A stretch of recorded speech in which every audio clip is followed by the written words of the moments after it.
Hey, the game of the week on the Valley Channel tonight sees a cross-state rivalry. You've got Ridgeline playing host to the Highland Rams. Not Highland down in Salt Lake, Highland up in Pocatello, one of the top 5A programs in Idaho. It's Taysom Hill's alma mater, and they put a good product on the field every single year. They won the state championship 2 years ago, finished with only 2 losses last year, so it's going to be a tough one for Ridgeline tonight. Makes it even harder when they're without their leading rusher, Jovessa DeMooney, one of the top rushers and touchdown scorers in the state, sitting this one out with a little bit of an injury. They'll have him back hopefully in the next week or two. Caden Cox, the sophomore, will have a lot more placed on his shoulders, but the quarterback looks like he can handle the load. So far this season, he's really played well. Highland puts up a lot of points and they play well defensively. This will be a good test for Ridgeline tonight on the Game of the Week.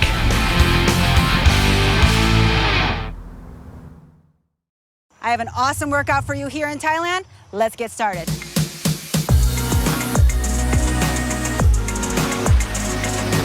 Are you ready for a challenge? I'm bringing your incline up. Let's go. We're not just working those legs, we're working the core too. So stay with it.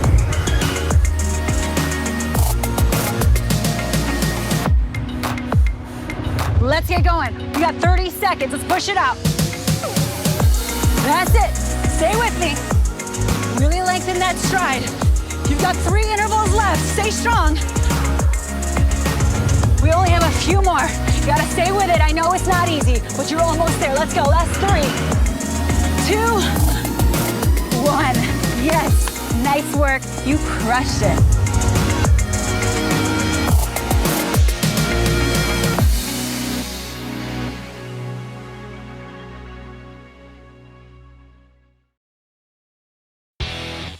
Your password is password, and everything you own is gray, Mike.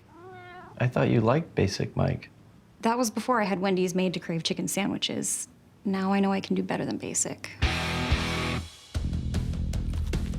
Upgrade from basic with 3 new sandwiches on Wendy's Made to Crave menu. The barbecue chicken sandwich, avocado BLT chicken sandwich, and the sauce and bacon chicken sandwich. At Wendy's, we got you.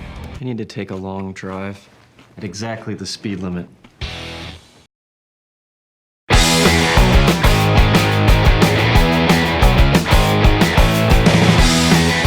Coach, you come off a tough loss down at Farmington. It's a very good 6A school, and so I don't know what you take away from that. You can speak to that a little bit. And then tell us about Highland coming in, another good school from Pocatello, Idaho. Yeah, last week was a tough week for us. You know, credit to Farmington, an incredible team there, very well coached, very athletic, and they executed their game plan very well. We came out a little flat and we got out coached, and typically, you know, that can happen when you go against a team like that, but we learned from the mistakes, we put it behind us, and now we're moving on to Highland, and we got to come ready this week. This is a very good team. They're very well coached, assignment sound, and they've got some great football players. Well, just like when you coached at Logan, I look at your stat sheets and you really spread the ball around. Lots of kids getting touches and getting involved. Do you have that much depth, or are you making that much depth? Do you understand what I'm asking there? Oh yeah, definitely. I definitely think we have the depth, and not only that, but the versatility. These kids can carry the football in the backfield as well as go out and run routes for us, and they can also block and attach themselves to the line of scrimmage and then be receivers the next play. So it gives us a lot of options as an offense, and they do a great job at executing, and we're looking to really pick up the pieces from where things went wrong last week, get back on track, and have a good week this week. I was talking to some other local media members before the season, and we were talking about the region and how we thought it would shake out, and I made the comment that if Ridgeline can find a quarterback, they could probably make some noise. And you know, we saw you against Pineview. You got Caden Cox. He played a pretty good game there. Haven't seen him in between. He didn't put up as big in numbers, but it looks like maybe you found yourself a young quarterback there. Oh, he's an absolute stud, and he's done some great things for us this year, and he's continuing to progress each week. What I really love about him is his leadership, his competitiveness, and his mental maturity for his age. He does a great job taking on what we put on his plate and executing it at a high level. And again, the kid is as competitive as they come. And so that's going to always make a great quarterback when you've got leadership, competitiveness, and IQ there. We talk about the other side of the ball real quick. Last question. You're giving up some points. Is there some concern there, or is it just, hey, we've faced some pretty good attacks coming in? I mean, Pineview puts points on everybody. Farmington's really good. Are you feeling like we got some building blocks there, or are you feeling like maybe we'll tweak something here or there? I think that that side of the ball, the defense has done a really great job. Obviously, there were some miscues that first week against Pineview, but again, that was a really great offensive team, and I think they're going to be putting up a lot of points all year long. And this last game, as an offense, we didn't do our best helping out the defense, and so I think that could be a combination of us being able to put them in better positions and just cleaning up a few things that we've done wrong week to week. But I'm really excited for what that side of the ball brings and what they can do tonight. All right, good luck tonight. Thanks, Coach. Thank you. I appreciate it. Say the word base. Say the word mess.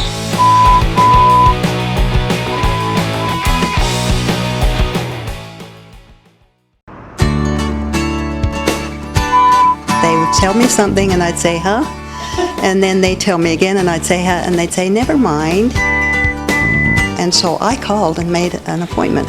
Say the word pass. He's a PhD and I know what it takes to get a PhD. Say the word red. It was like night and day. And then the hearing test was the thing that I thought, wow, he really knows what he's doing. I would recommend Dr. Daines to anybody, everybody.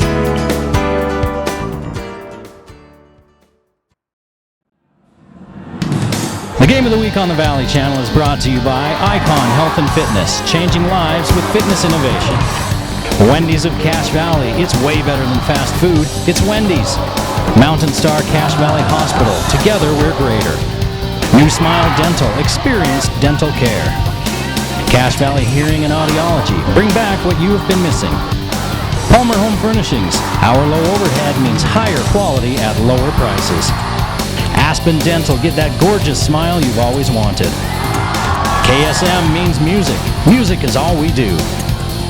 Four Seasons Apartments and Townhomes is your home. Anderson Seed and Garden, growing better gardeners. Factory Pizzeria, we're open late after the game. The Logo Shop, we logo stuff, all kinds of stuff. And the Valley Channel, Cache Valley's TV station for over 25 years.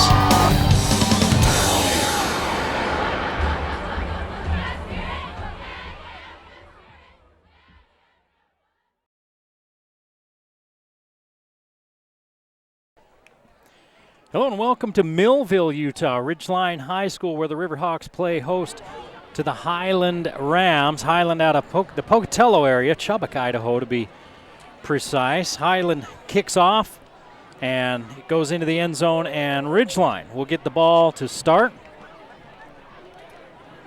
Caden Cox, the sophomore quarterback, 64 of 96, 632 yards, 2 touchdowns, 3 interceptions so far this season. Just a sophomore. He's going to hand off to Noah White. White looking for a seam. Finds one. Picks up about 5. They're going to give him 6. And that is big because Noah White is getting the ball a lot tonight. Jovessa Demooney not playing tonight. He's number 3 for the Ridgeline Riverhawks. We'll get to that in just a minute as Cox going to hand it off to White again. White bounces it again. White's got a first down as he picks up another 6 yards. White just a sophomore, but Demooney's banged up. He played hurt last week against Farmington, limited carries in that game, only I believe 17 yards rushing, and they're holding him out tonight. Try and get him better for region play. Cox's first pass is complete. He goes to Cam Daly for 4 yards. And the Riverhawks in a hurry up to the line of scrimmage again. Highland, the 2017 state champs in 5A in Idaho. Far side, they run that little screen. We saw that play picked off for a touchdown going the other way against Pineview. And it doesn't get any yards this time as Simmons is brought down immediately.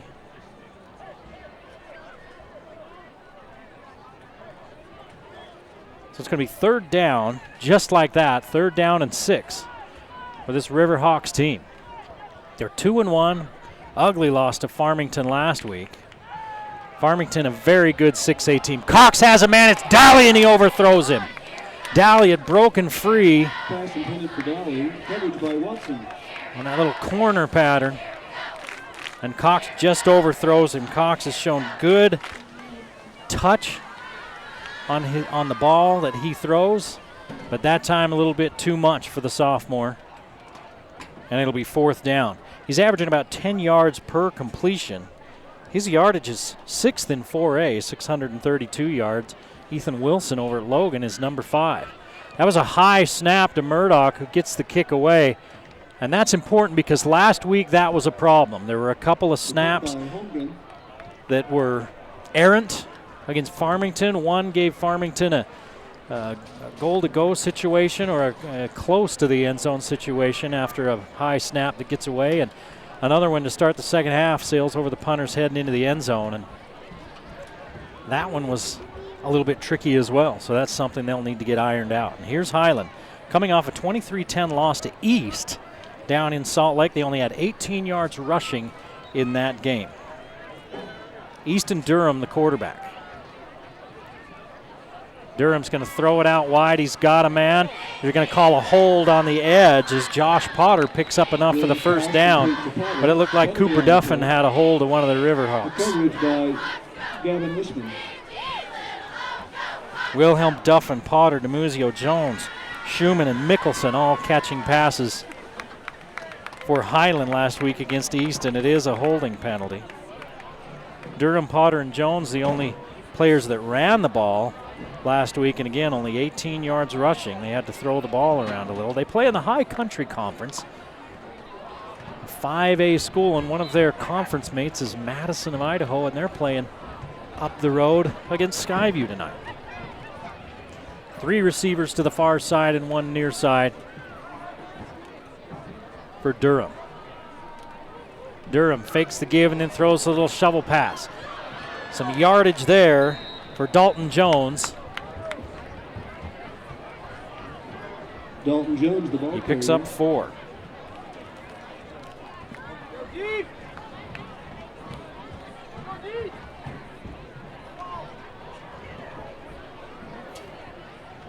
Ridgeline defensively giving up some points. If you saw my interview with Coach Van Leeuwen, you heard him address that.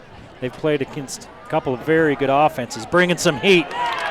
Trouble for Durham, and down he goes. Rhett Gebert. Rhett Gebert in the backfield brings down Durham. Gebert hauls him down, and that's the first sack of the night for either team. And it brings up a 3rd and 17.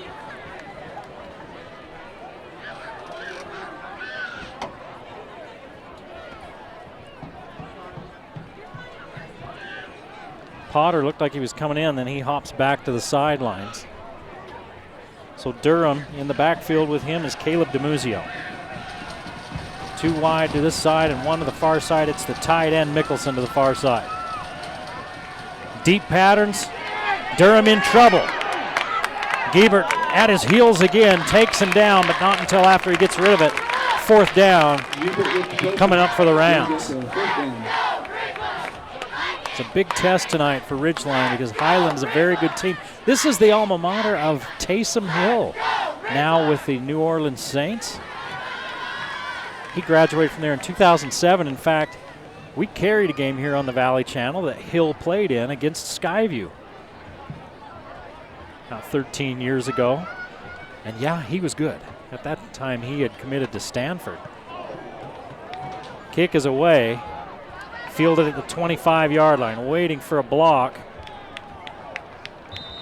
and getting minimal yardage is the ball carrier. That's Evan Webb. Webb loses his hat, and Ridgeline will take over. No score, 8:35 to play in the first quarter. And Caden Cox back onto the field, Noah White. That's the sophomore backfield with Jovessa DeMooney sitting out tonight. He's just a junior, so this Ridgeline team, they've got some talent that's going to be here for a couple of years. Peyton Knowles in there as well, number 32. He's just a sophomore, lining up in a tight end position on the far side of the line, and 2 wide, Murdoch to the near side. They're going to give to White. Bounces outside and hauled out of bounds after he picks up 5. Off to right, dragged out by Dylan Jester. If they can run the ball, it'll be interesting to see if they'll go heavy run. Travis Van Leeuwen's offense spreads the ball around. 7 receivers have caught passes for this offense. 2nd and 5. Cox is going to fake the give. They're going to come this side to Webb. He's well behind the line of scrimmage. Breaks 1 tackle and walloped out of bounds, and a flag comes in late. He's right at the marker. He picked up 5, but let's see the flag. It's probably an illegal block in the back or a hold on the edge on Ridgeline, and it's a hold. Ridgeline with their first penalty. And that's right at the line of scrimmage. So it's going to be 2nd and 15.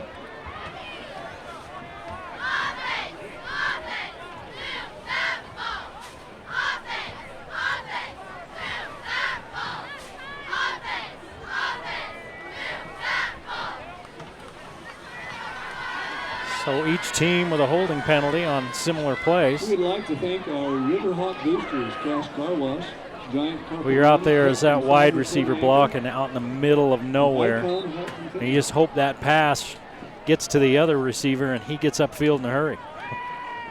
Now they're going to run the same play. This one more of a little tunnel screen look. Webb again. He picks up 4.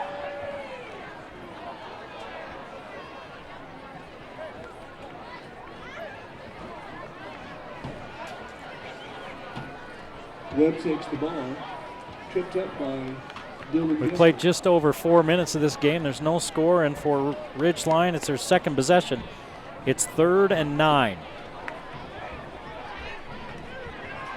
Cox in trouble, gets out of it, keeps his eyes upfield, has a man, it's White. White's got a first down. 11 yards on 3rd and 9. White takes the ball, stopped by Briston Corrigan. We want to thank our Blues boosters, Hart Floor Covering, Logan. So the Riverhawks out to the 40-yard line. Murdoch, the receiver to this side, 2 to the far side, and White in the backfield. He's going to get the carries. Got a seam. Picking up 5. Noah White has 22 yards on 4 carries, so he's averaging just over 5 yards per carry. And you look at Ridgeline, they've got 3 rushers averaging better than 5 yards per carry. We'll get to that stat in just a minute. On 2nd and 5, here comes the blitz. Cox gets rid of it. Murdoch's tall, and he used every inch to haul that one in. He's right at the marker. Let's see if they give him the first down. They're going to give it to him. So DeMooney averages 5.2 per carry. Cox averages 5.5. Webb averages 5. And White averages 4.75. So the run game has been effective. Webb comes off late. And now the interior defensive lineman, Luke Togiai, A quick thank you to our green points at the center of the guard and said, hey, he's moving. And the officials see the same thing. So the Riverhawks up the degree of difficulty now. 1st down and 15, 6.5 to play in a scoreless first quarter.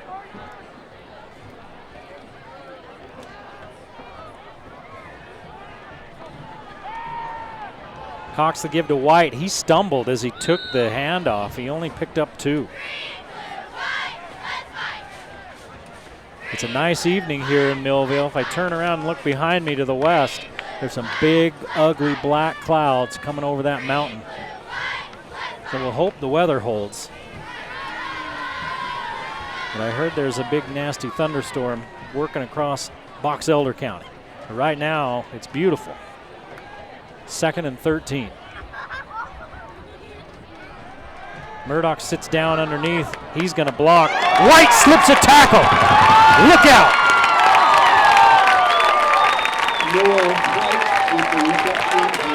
26 yards for Noah White after he makes the first man miss. on the coverage. 2 catches, 37 yards for White, and it's a first down. It was 2nd and 13. And the ball at the Highland 28. They're going to give to White again. He's met at the line of scrimmage. Togiai, one of them. He finished him off. Dylan Jester was there as well, A handoff to White. along with J.J. Flores. Pretty good size front three for Highland. They've got a DN, maybe he's a linebacker. It's not all that big. Looks like Oz Fulmer playing more of like a linebacker. Look out, here comes Togiai. Man open, it's Webb. Touchdown. 28 yards, Cox to Webb.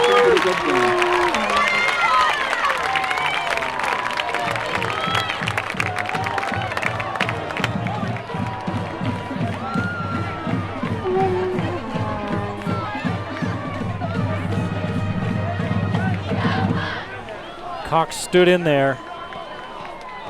Togiai was bearing down, and Cox unloaded as Webb came free. Murdoch with the high snap. Good job placing it by Webb, and Murdoch makes it 7-0 Ridgeline. 5:03 to play in the first. You're watching the Game of the Week on the Valley Channel.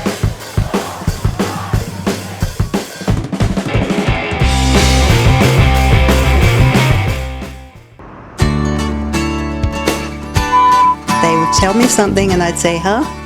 And then they'd tell me again and I'd say, huh? And they'd say, never mind. And so I called and made an appointment.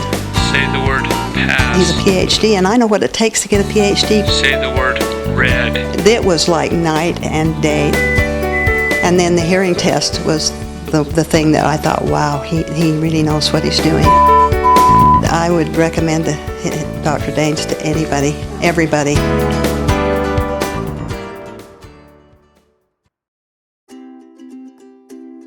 My grandpa went to the Star Hospital to get his back fixed. The doctor used a robot to make a mini invasion. That's pretty cool.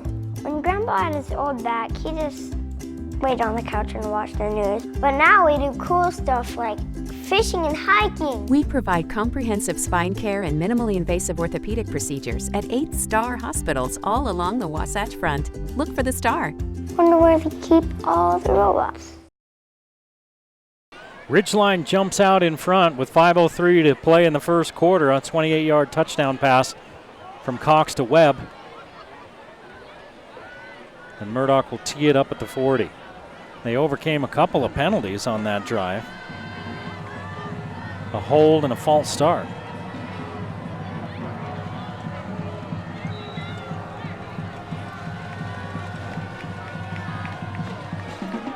Murdoch with the line drive. Oh, his knee was down when he caught it. They say that was returnable, and it looks like there's some yards there for Dalton Jones, but he put his knee on the turf at the 5 when he picked it up. So that's where Highland will start, now trailing 7-0. Highland last year averaged 33 points per game. They only scored 10 in their opener against East. Now East is a power.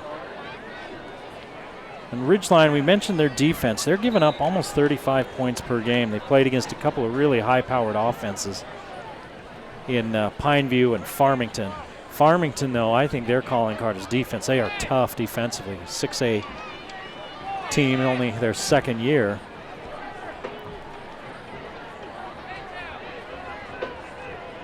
This will be a good test for the Ridgeline defense. Again, tough schedule early for the Riverhawks. Durham fakes the fly sweep, keeps it. He's out near a first down. He's going to be a couple yards short.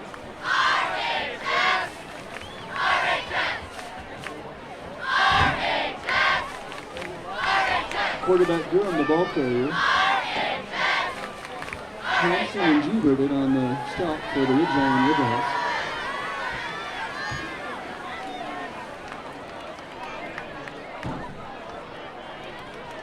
Highland ranked 5th in the entire state of Idaho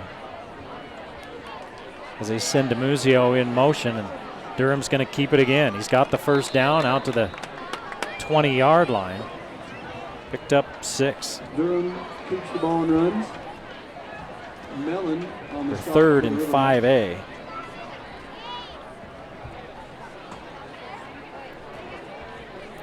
$14 yards rushing right now for Highland. They had 18 in the entire game against East. They were not able to get the run game going.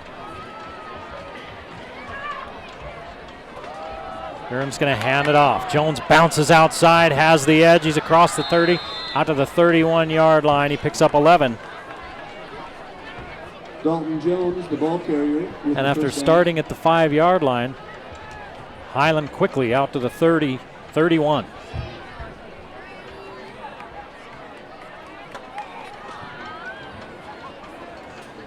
Defensively, they wanted to rotate a lot of guys, especially on the front line, speaking of Ridgeline.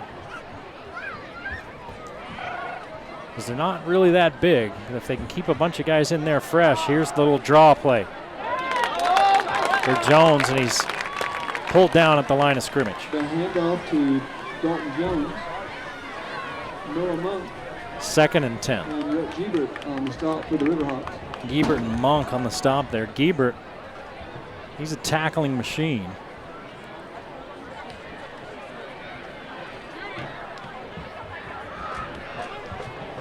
Number 10 for the Riverhawks. He's already got 1 sack and just about another one on the first possession. And he's coming after the quarterback again. Durham unloads. The pass complete to Josh Potter. And a gain of 6. Cameron Dowling on the coverage.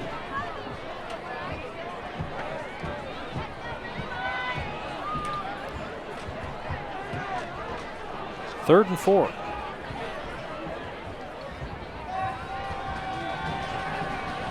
Under 3 minutes to play in a 7-0 first quarter. Ridgeline with the early lead. Durham keeps it, finds a seam, out to midfield. 13 yards on 3rd and 4. Durham, the ball carrier, tripped up by Mellon and brought down by Giebert.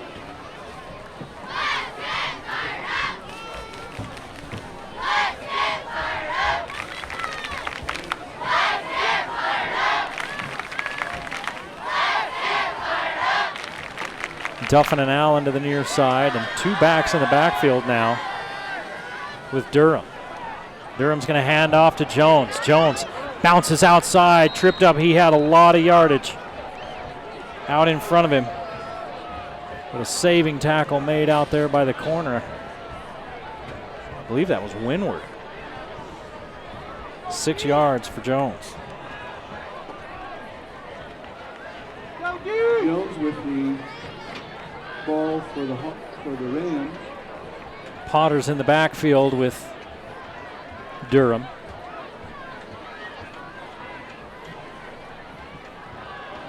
And a hand to Potter. Potter's got the first down, still on his feet as he pushes his way forward for 5 yards. Bridger Hammond on the stop for the Riverhawks. Potter's first carry.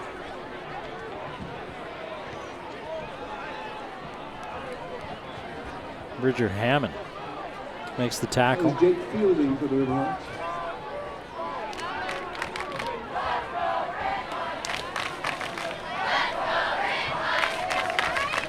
And hand to Potter again. Potter makes some guys miss. He picks up 4, but there's a flag back at the line of scrimmage. Potter, the ball carrier. See if Ridgeline jumped or what the call is. Chop block. So that's going to back Highland way up as we're under 2 minutes. We're at 1:33 in a 7-0 first quarter. Ridgeline on top, courtesy of 28-yard connection from Cox to Webb. Thanks to our blue boosters, heart floor covering, Logan Oral Surgery, Youngblood Real Estate, Schreiber. 10-yard penalty, and now Highland backed way up. 1st and 20. No, they're going to add 5 more for the chop. It's a chop block. There you go. 1st and 25.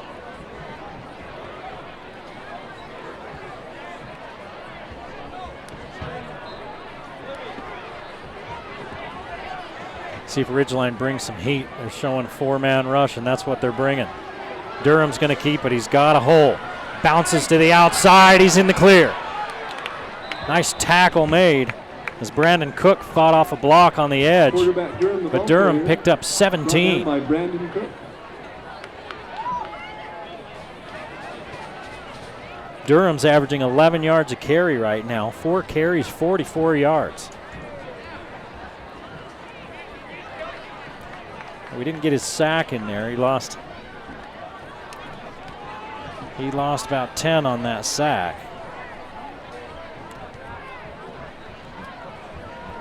Durham's going to give it off. DeMuzio was looking for running room. He found a little, but not much. Mellon on the stop. 2 yards. And it's 3rd down. We'll see if Highland runs another play. There's 25 seconds left in the first quarter. They're not in any hurry. Mason Mickelson, the big tight end, comes off the field. I think they're going to run. I think they'll be able to get a play off. 3rd and a long 5. Duffin in motion. Low snap. Durham throwing the screen. It's picked off. Giebert's got a lot of green.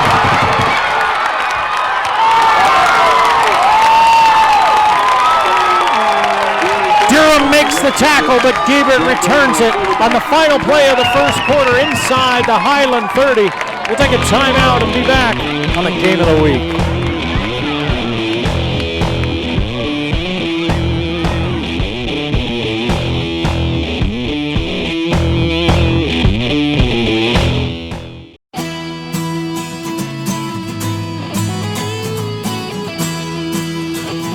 Hey guys, if you've been thinking about a guitar or any other instrument in mind for you or somebody else, we have some great financing options from 6 to 12 months.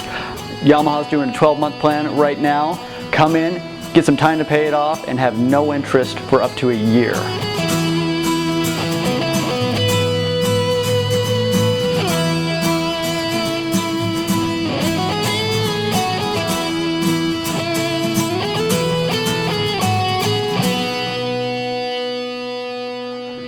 Seven nothing. Ridgeline leading Highland at the end of 1. Rhett Giebert with the interception on the last play of the first quarter. It was 3rd down, and Easton Durham had trouble with the snap. It kind of screwed up all of the timing of that screen. He tried to throw it anyway with guys hanging on him, and Giebert picked it off. Strat Simmons left early. So 5 yards, and we're back in Ridgeline up. Ridgeline leads 7-0 as we start this second period. They're ranked 5th in 4A with wins over Pineview and Cypress and the loss last week to Farmington. They were shut out last week against Farmington. Not something that you see with a Travis Van Leeuwen offense. Here's the give to White. He's got a convoy.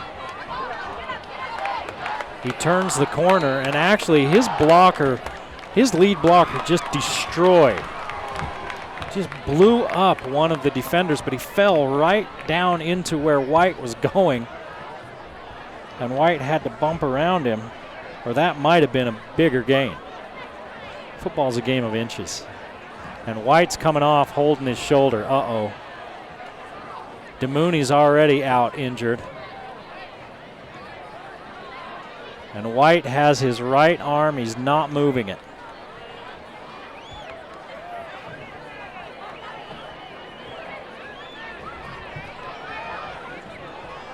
We'll keep an eye on him. Cox on 2nd and 12. He's in trouble, and he's snowed under. Big loss.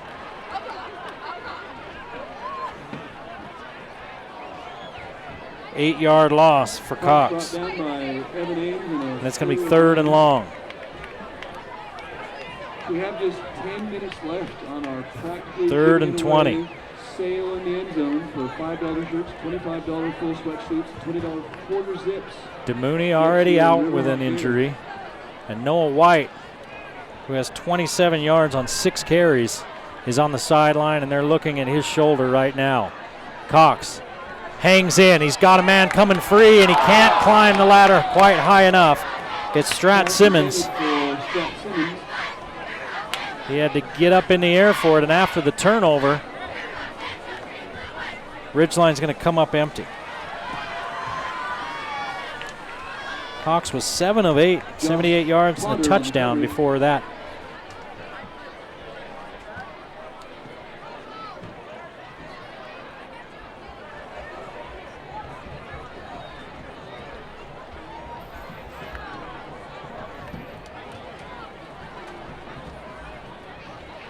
Murdoch boots this one away and never turns over, and it's going to go out of bounds inside the 5.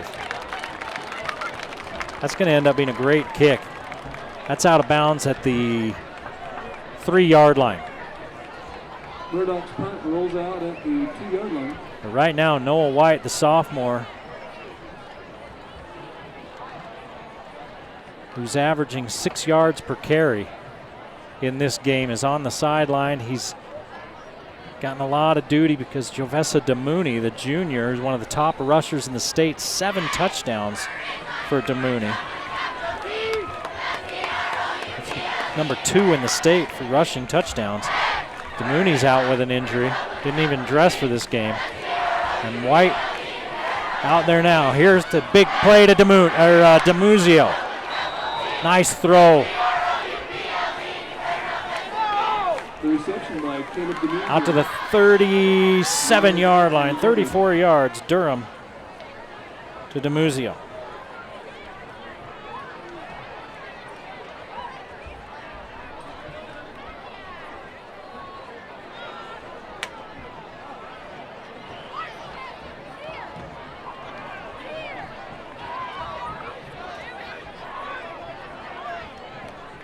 Durham 2 backs in the backfield with him now. Another high snap. He retreats out of there. He's in trouble. He throws it away. There's nobody there. That's going to be intentional grounding. He just chucked that one up. And there was none of his team within, well, a long way. And that's going to be a loss of down and the penalty. It happened clear back at the 24-yard line.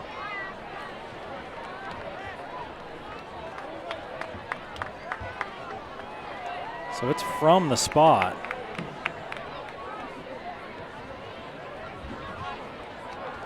It's going to back it clear up to the 19.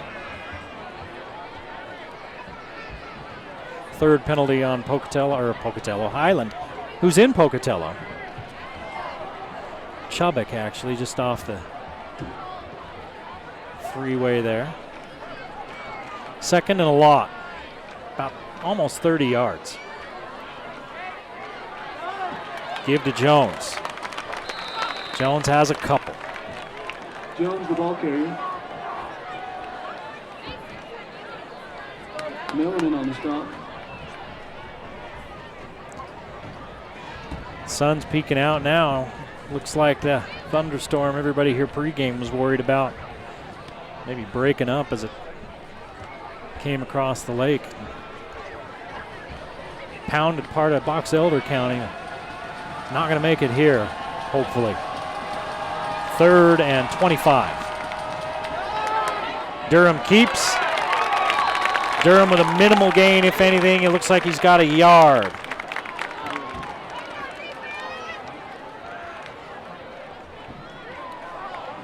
So penalties stall the drive for Highland. And Ridgeline will take over, leading 7-0. 8:50 to play in the first half. Webb, Giebert back with him.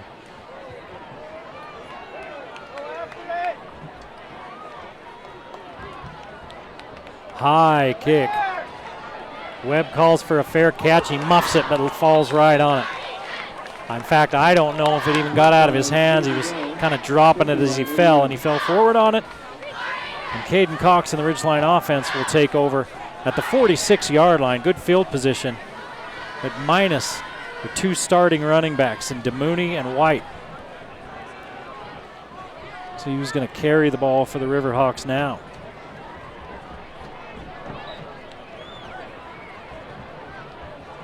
Cameron Bott, the junior, is in the backfield with Cox.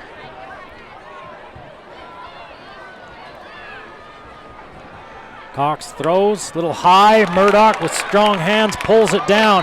Boy, that was so close to a pick going the other way. And Murdoch picks up 10.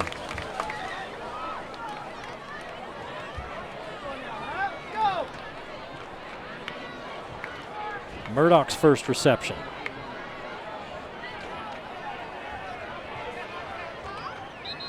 And a flag thrown before the play. It looked like Ridgeline went a little too fast. Their fourth penalty.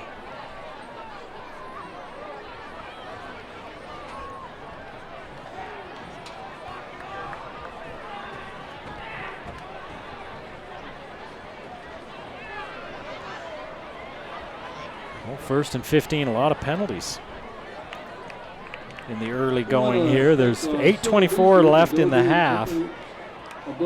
That's the 7th penalty. And they were all warranted. Here comes some pressure. Cox unloads. He finds Murdoch. Murdoch picks up about 4 of the penalty yards back. Reception by Murdoch for coverage by Ames. We also want to thank our New Horizons Beauty College. And 2nd and 12.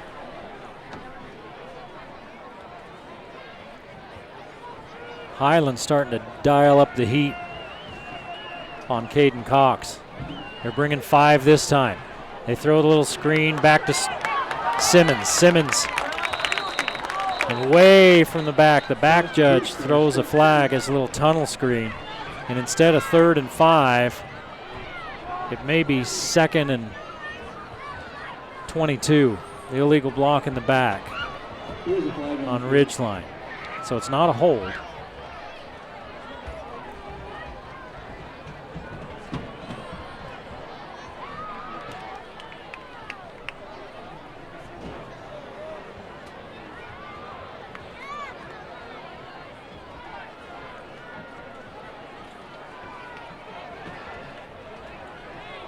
So another 10-yard penalty.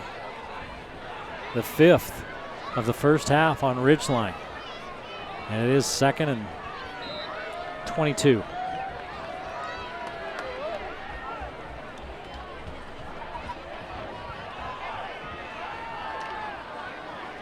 Cox drills one underneath to Simmons. Simmons on the move, and he's out near a first down.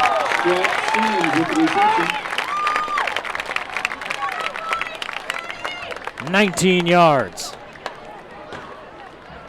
And Cox drilled that one in there.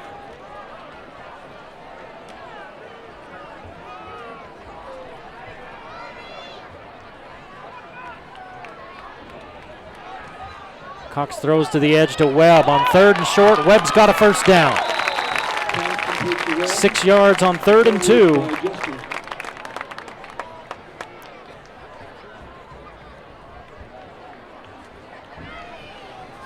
And Webb having himself a first half. 3 catches, 38 yards, and a touchdown. Here's the give. Nice little crease there for Cameron Bott.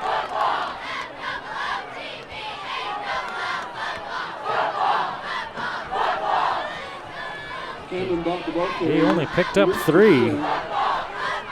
Looked like he had more than that, but they got his knee on the ground quicker than I thought. Still, running game to keep the defense honest. 4-man rush. Cox in trouble. Cox somehow gets out of trouble. Lofts one to Murdoch. Murdoch with the grab. Now we got a flag. Is it going to be offensive PI or defensive? The defender never turned and had his hands on Murdoch, but did Murdoch push off? It's a 16-yard grab. Boy, Murdoch showed some strong hands in this game. Taking passes away, balls away from defenders all over the place. So it is going to be a pass interference.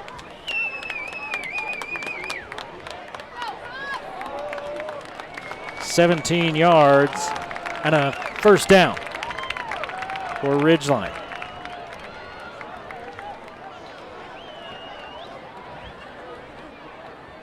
3 catches for 31 yards for Murdoch, 134 yards and a touchdown on 12 of 14 for Cox. And they had Cox wrapped up, and he pulled out of there somehow. His dad, Travis Cox, that was what he was so great at out Mountain Crest. Went on to play at Utah State. He was Houdini. Here's the give to Webb. Webb, oh, he took a high shot. Was walloped inside the 10. In fact, Travis Van Leeuwen's wondering why that's not a flag. He took it right to the side of the head. Webb picked up about a yard. I don't know that the defender came in targeting his head. He came in a little bit high, but you know, he just laid a lick on him. They don't worry about intent, though. They usually will call that. Here's the give to Bott. He's looking for the edge. You got to turn it up, son. And he loses a yard. So it's 3rd down and goal from the 10-yard line for Ridgeline. 2 of 4 on 3rd downs.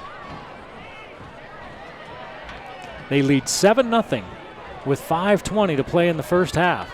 See if it's 4-down territory here or if it's take a shot and kick the field goal if it's not there. Cox for the end zone, touchdown! Easy peasy lemon squeezy. Cameron Daly from 9-10 yards out.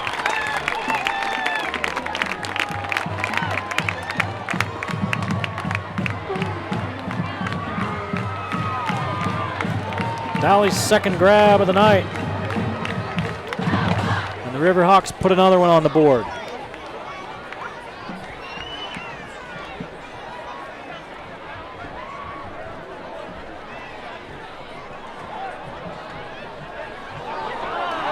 Trouble on the PAT attempt. So nothing there for Ridgeline, but they lead 13-0 with 5:09 to play in the half.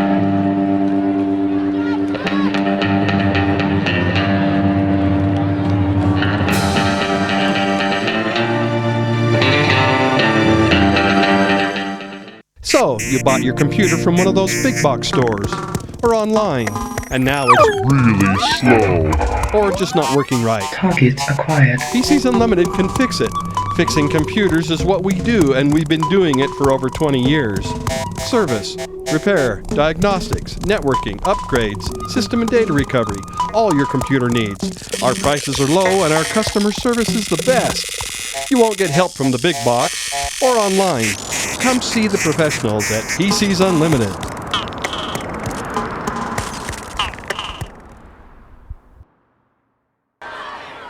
Caden Cox with his second touchdown pass of the night. 10 yards to Cameron Daly. And Ridgeline leads 13-0. The PAT was unsuccessful. But here's your storyline going forward. Jovessa Demooney, with not playing in this game, one of the top rushers in 4A. And the state, for that matter. He's dinged up. And Noah White goes out with what looks like a shoulder injury. He's got his pads off and his arm in a sling. His right arm in a sling on the sideline. He looks like he's done for the night. And he was averaging 6 yards per carry in the game tonight. Here's Jones with some running room, picks up 7.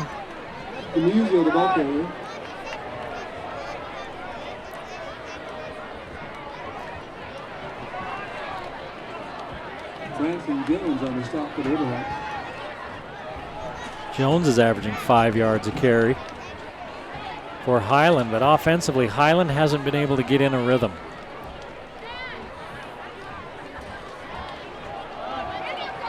Here's the give again. I think that's DeMuzio. He picks up 4 and the first down.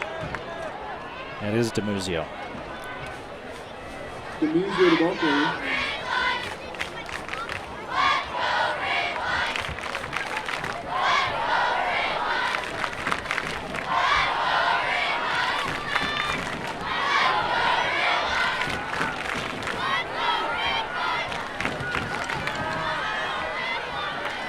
Motion Schumann out of the backfield. Now he comes back in.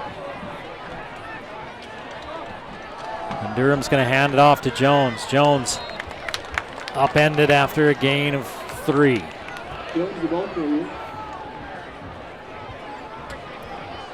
Jones has got some speed to him. On the stop for the Riverhawks. If he gets a Abode and Company Real Estate, little bit of space, look out. Lock and Key, Cash Valley Electric, Members First Credit Union, New Horizons Beauty College, and Visionary Homes for their support. Wilhelm to the near side, 2 receivers inside of him. And Durham's going to keep. Spins out of the initial hit. Jake Fielding couldn't bring him down, but he slowed him down. And it's a pickup of 3. 3rd down. Durham, the ball carrier. Lundahl. 1 of 4 on 3rd downs.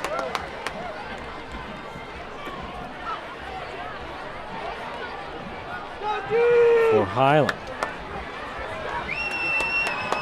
That's been an issue here in this first half.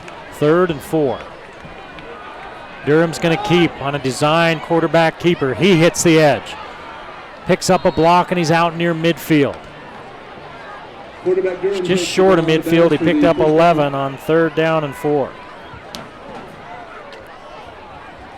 Their first down of this second quarter. There's 2:52 to play. Their first 3rd down conversion, I should say, of this second quarter. There's 2:52 to play in the half. Trailing 13-0. Highland with the little flip to Potter.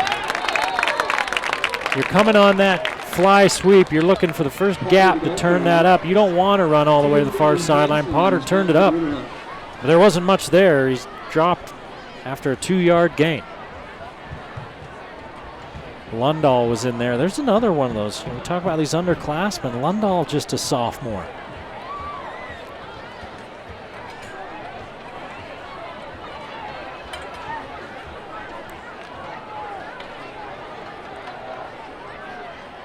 "16 seniors on this team."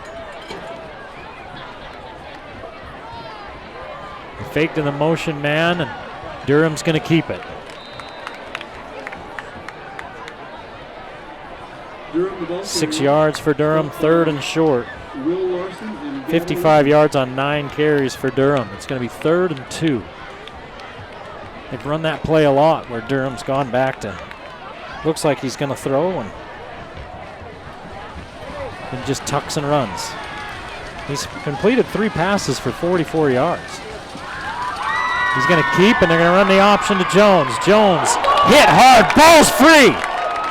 Nobody knew it was free for Ridgeline. They're all standing around kind of celebrating a nasty hit. And then one of the Highland players comes in and recovers it, and it's a 1st down. Highland fortunate on that play. I mean, that was a good hit right on the ball. Jones flipped up in the air. The ball came out. Ridgeline's all kind of standing around celebrating the big hit. And one of the Highland players alertly jumped on it. 1:31 to play in the half. Timeout Highland. As the sun slips behind the Wellsvilles. Bear River Range back behind the stadium here. Looking pink, and it's just a pretty night here in Millville.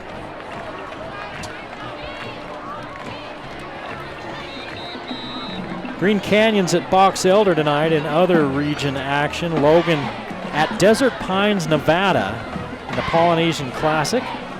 We spoke about Green Canyon and Box Elder. Green Canyon's 3-0, Box Elder 2-1. Logan 1-2 going against 1-0 Desert Pines, Nevada. 1st and 10. Durham throws back into the screen. First tackle broken, second one not, though, by Duffin. Picks up 5.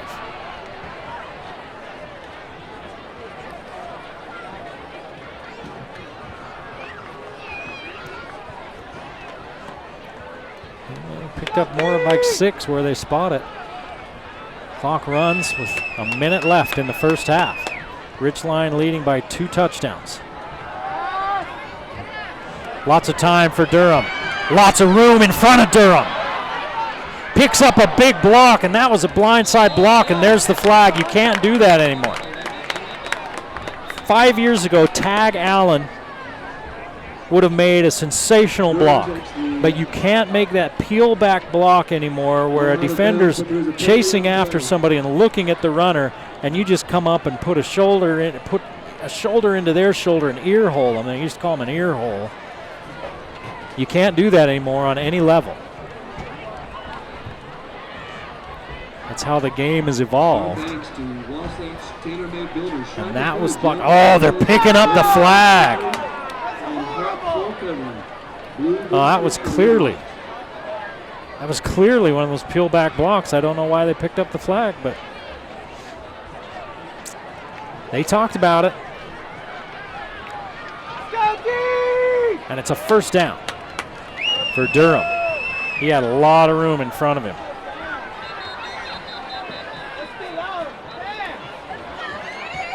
There's 38 seconds left in the first half.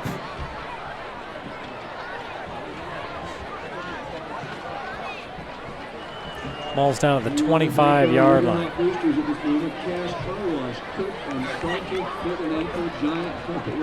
And what are they talking about? I wonder if they're talking about the spot of the ball, because they spot the ball where they threw the flag. And I think he was actually up ahead of that. Nope, they're going to they're just talking about the play clock, and they're going to reset that. It looked like he had gotten a little bit further than that. But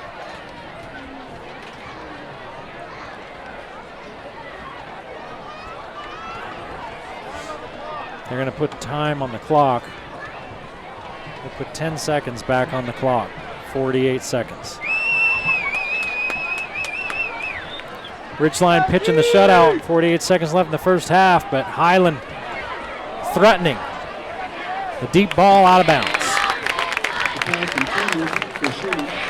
Durham has 67 yards on 10 carries. He's running to the sideline himself to get the play call. 43 seconds left, 2nd and 10. That's been Highland's best play tonight. Just let Durham carry it. Jones has got 32 yards on 7 carries. Durham as they run the screen. Jones with the catch, and he's got running room. Pushed out of bounds. On the 20-yard line, there's a flag in the vicinity of a hold. Cade Hansen forced him out. I wonder if he was held.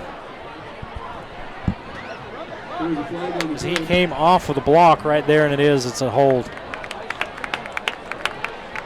on Highland. Their 4th penalty. 9 total penalties here in the first half. 38 seconds to play. 13-0 Ridgeline. Bonneville is 1-2. They're at Mountain Crest, who's 0-3. We saw that heartbreaker last week against Box Elder for the Mustangs. Madison, Idaho, up near Rexburg, is 1-0, and they're at Skyview, who's 2-1. Bear River's 1-2, and they visit Morgan, who's 3-0. Skyview's only lost to a tough Skyridge team. There's another hold in the middle. They didn't call it. Down the field, and that was going right into the hands of Eck. And jumping up there to knock it away was Gavin Lishman. So Lishman made a good play, but if he doesn't get it, then Eck's got a pick. I believe that'd be Eck's 3rd of the season. 3rd down. And 14.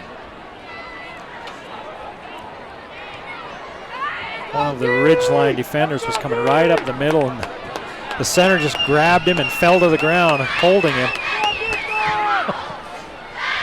If they don't throw the flag, it's a great block. Here comes 5 as they run the screen. Daly tries to break it up. Jones stays in bounds, and he's got the first down. They had all sorts of chances to knock him down, and they couldn't do it. Dragged out by Gavin. 28 yards.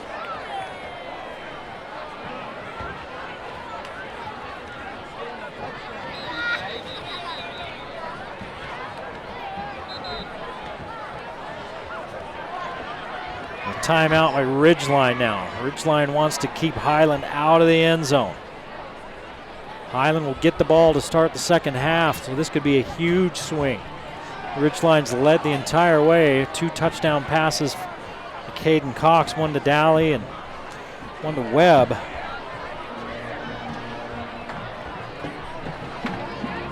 A missed PAT. Well, the PAT didn't miss. The snap never got there.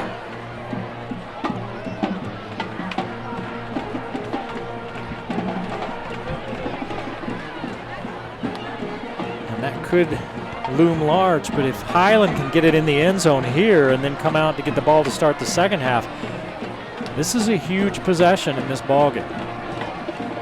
It was 3rd and long for Highland, and they gave up the screen pass. It looked like they had Jones a couple of times, but he fought his way through blockers for the first down, and it's 1st and 10 on the 11-yard line with 23 seconds to play in the half. 2 timeouts for each team. Durham looking at the underneath pattern. A good tackle made out there. Double deuce. Brandon Cook all alone makes the tackle after a 6-yard gain.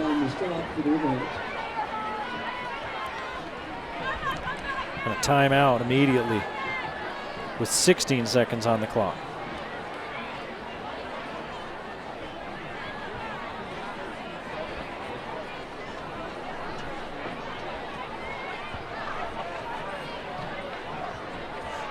Second and 5. And down here with runners like Jones and Durham, there's a lot of plays you can call if you're Coach Gino Mariani. I think with a runner like Durham, you spread things out, spread that defense out, and then see if you can't get Durham in a little quarterback draw type of situation. 2 backs in the backfield. Potter and Jones. Durham looking for the end zone. He overthrows his man. 13 seconds, and it's 3rd down.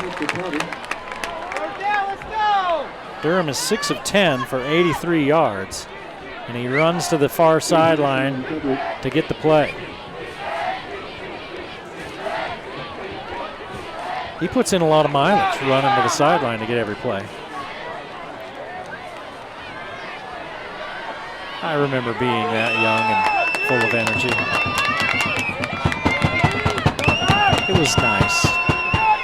13 seconds to play. It's 3rd and goal at the 4. They're going to pitch it. No, Durham's going to keep looking for somebody dragging the back of the end zone. Durham looking for some running room. Slips a tackle. He stops short. There's 1 second on the clock. The clock runs out. Coach Mariani was hollering for a timeout. Did they give it to him? I think they may put time on the clock. Hang on. It's going to be 4th down on about the 3-yard line. They're going to put time on the clock. Coach Mariani was running toward the sideline with 1 second left. There were 2 seconds left when I looked and saw Highlands coach running down the sideline hollering for a timeout. So it would stand to reason that the officials, if they see that, yeah, they put 1 second on the clock, and I think that's absolutely the right call. Ridgeline doesn't like it. But it's the right call. Ian Hershey on for the 20-yard field goal attempt. Looks good, is good. 13-3, our score at the half. Ridgeline leading Highland of Pocatello, Idaho on the Game of the Week on the Valley Channel.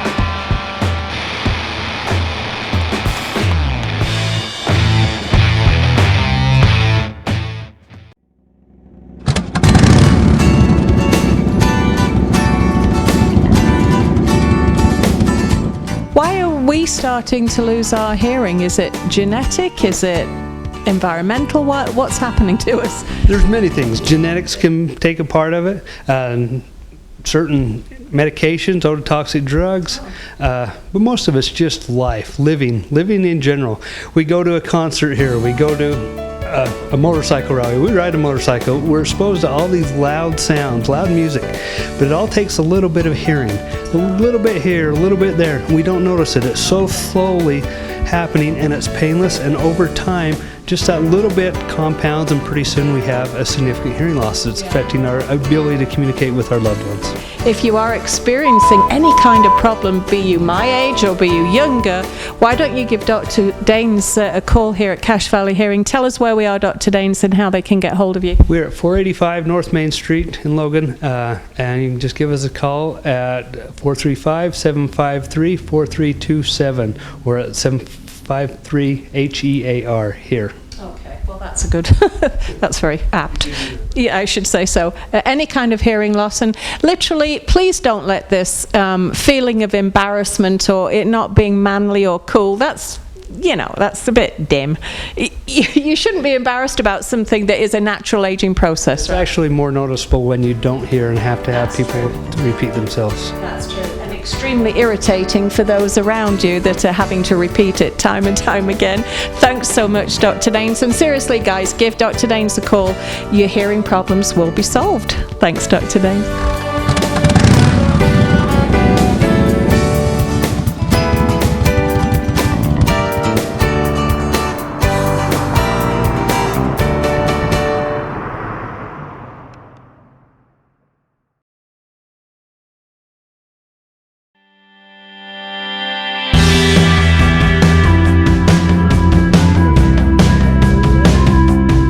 So I've always loved sports, and I've always participated in sports, and I've always played, and I think the best part about this job is being able to watch these athletes play, and it's part of my job just to sit there and watch these athletes succeed and play these wonderful sports. I always knew I wanted to work in medicine, and after playing many sports in high school and getting many injuries and having to come back from those injuries, I knew that I wanted to provide that same coverage and provide that same care to other student athletes, because sports is a key part of growing up.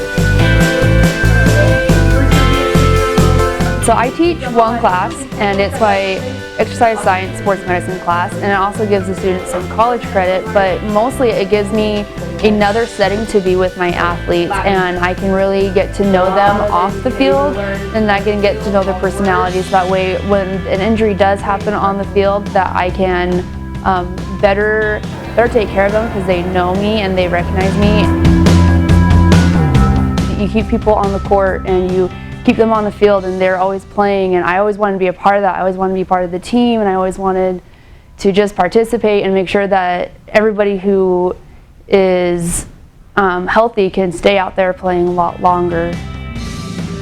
So you never want to see anybody actually get hurt, but when it does happen, it's always good to be there, because then we can evaluate to see if it's actually going to be a game changer for them. And most of the time it's not. Most of the time it's just an injury, and then we can actually get them back into play a lot quicker had they just gotten hurt and sat out. And that's what's most important about having us athletic trainers there, is that we can really work on these injuries and get them out a lot faster had they just sat out. Cache Valley Hospital is a great company to work for. They provide so much support for their athletic trainers that it just makes working with these athletes such a breeze. If we ever have any questions, concerns about a certain athlete, we can just call on our support, and the hospital is very, very generous to us here at the school, and it's just a great company, and they help the community, and they care about these athletes as much as we do, and they don't see them every day, but they still care about them, and that makes it such a different dynamic to work with. My job is to prevent injuries from happening, but to also get the athletes back out on the field as quickly as possible after one happens, and that's what Cache Valley Hospital is all about.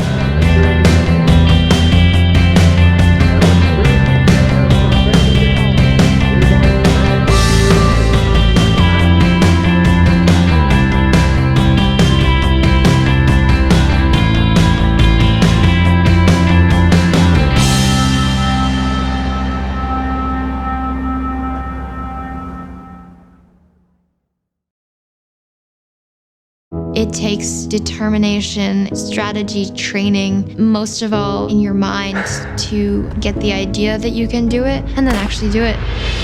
Going into sophomore year, I was ranked second in the state, and halfway through my 55, there was just excruciating, ripping pain up my hamstring. I instantly knew that my season was over. My orthopedic surgeon said it would take up to 9 months to recover. My coach was telling me I might not run the same way again. I'm so inspired by people who say, I'm not gonna let this stop me, I'm just gonna let this help me. So I wrote a poem, never give in, never give up to the thought of impossible, because if you pull a few strings, you can still make it happen. Every chance I got, I would hop on the treadmill, and if I could go 2 miles an hour, 3 miles an hour. Started Olympic weightlifting and working fiercely with the ambition in my heart that I was gonna come back better than ever. It turned into, well, hold on, now it's getting fun. I never thought I would have a daughter who was an Olympic weightlifter, but Laura's always had a quiet determination that whatever happens, it doesn't matter, just persevere forward and give it your all. When I was in 8th grade, a student collapsed with sudden cardiac arrest, and I wanted to make sure that when it happened again, we as a school would be prepared. So I met with my local representative, who was kind enough to help me draft a bill that I testified for at the State House. I was just thrilled that someone could be 15 years old and be that passionate about anything legislative. And I can't recall ever having someone get such a loud round of applause after she testified. Being able to affect a change is inspiring and empowering. You have to know that the pain that you took in practice and the times you did things that you didn't want to do is going to pay off. And by doing that, realizing that nothing is impossible.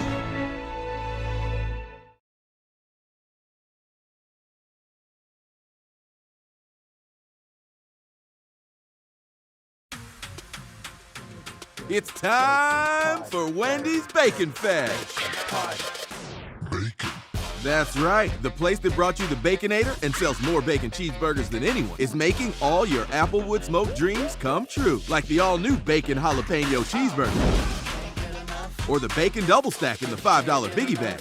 If you're this crazy for bacon, make mine a double. We got you with the Bacon Jalapeno Cheeseburger or the Bacon Double Stack Biggie Bag. Get yours now at Wendy's Bacon Fest. The Game of the Week on the Valley Channel is brought to you by MICON Health and Fitness, changing lives with fitness innovation. Wendy's of Cache Valley, it's way better than fast food, it's Wendy's. Mountain Star Cache Valley Hospital, together we're greater. New Smile Dental, experienced dental care. Cache Valley Hearing and Audiology, bring back what you have been missing. Palmer Home Furnishings, our low overhead means higher quality at lower prices. Aspen Dental, get that gorgeous smile you've always wanted. KSM means music. Music is all we do. Four Seasons Apartments and Townhomes is your home. Anderson Seed and Garden, growing better gardeners. Factory Pizzeria, we're open late after the game. Welogo Shop, we logo stuff, all kinds of stuff. And the Valley Channel, Cache Valley's TV station for over 25 years.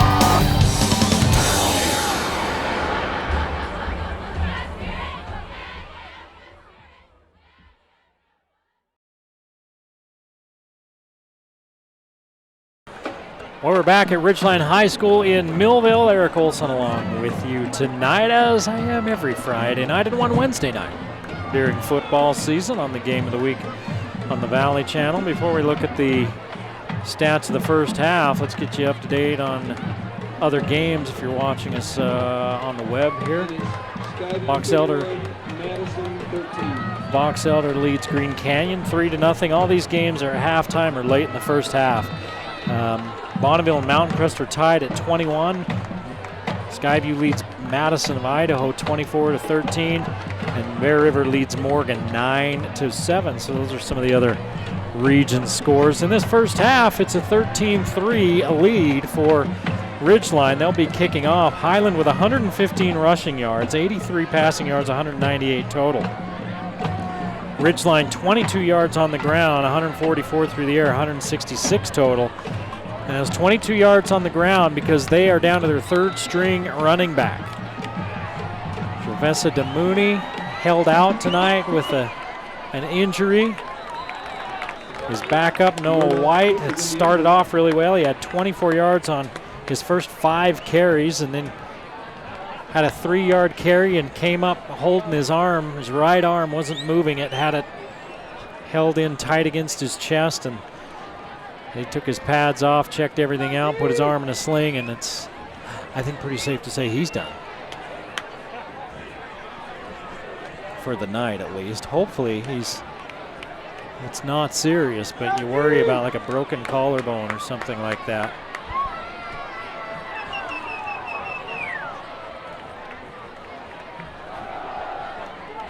Here's the give inside to Jones, and Jones muscles his way for 7 yards. DeMuzio, the ball carrier. Feet grabbed by Mellon. 39 yards on 8 carries, nearly 5 yards per carry. The passing game is not working for Highland. They've got 83 yards passing. They've hit on 2 big pass plays. Ball on the turf. Durham goes down to get it, and the official's going to say, yeah, he either touched his knee down or he touched it down, and the play's blown dead. It's going to be 3rd down after a loss of 6.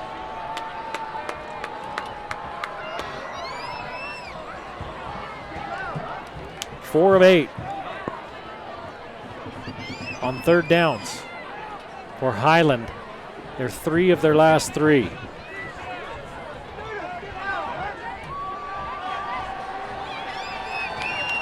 They started 1 for 4.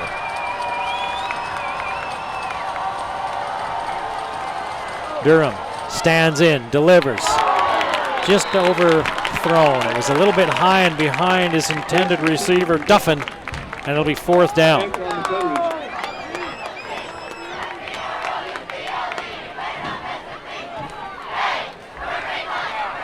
Giebert and Webb retreat. Webb's the punt catcher usually, and Giebert's his personal protector.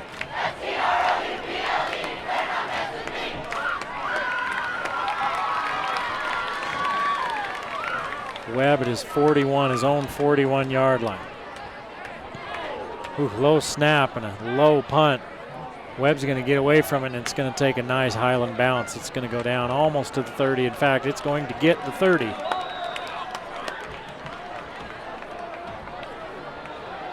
It's going to end up being almost a 50-yard punt.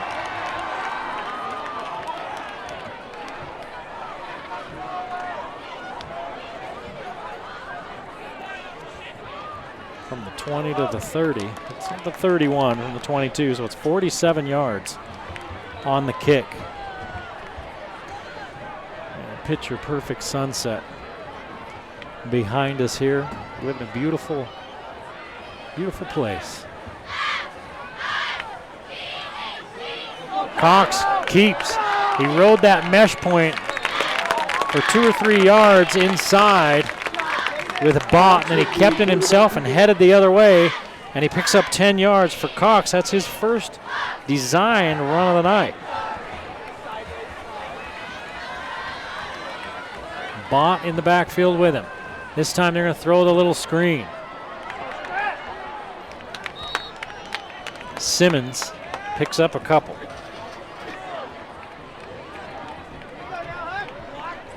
Easton Eddy with the stop. Jack Simmons with the reception. 2nd and 8.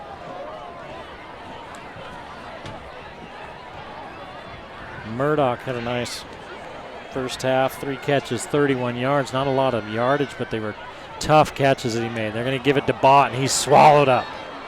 In fact, he loses 2 yards. Cameron Bott, the ball carrier. Evan Ames on the stop for the Rams. You know, you're down to your 3rd running back. You can't just throw every down. I mean, I guess you can, but you don't want to. You want to keep that defense a little honest. But now on 3rd down and 10, Not a lot of options. 3 for 6 on third down for Ridgeline. Cox scoots out of trouble. Looking downfield, unloads. He has a man. Does he have a connection? He does. That's Daly again. He's his best friend. Cameron Daly. What's going on? He was out of bounds. Nope, they're going to say he was out of bounds. Man, it looked like he caught that, but I'm a long way away from it. And Daly jumped right up and showed the ball.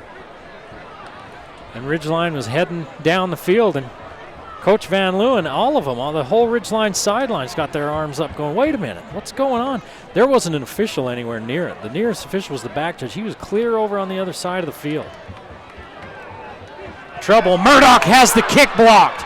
This happened last week on the first possession of the second half.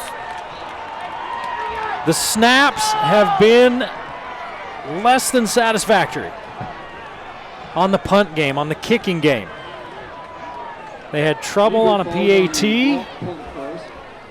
and now they've had a punt blocked because of a low snap that Murdoch couldn't get cleanly. He kicked it, but they were right in his grill. And talking to Coach Van Leeuwen before the game, he was concerned about his special teams performance last week with this very thing that's happened.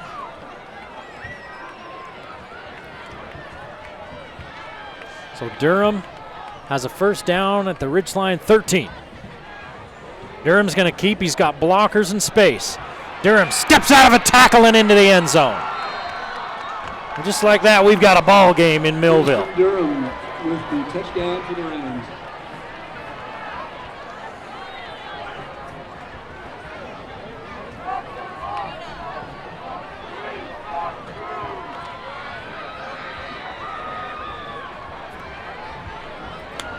Well, that was a crazy turn of events. The whole stadium thought that on third and long, Cameron Daly had a catch.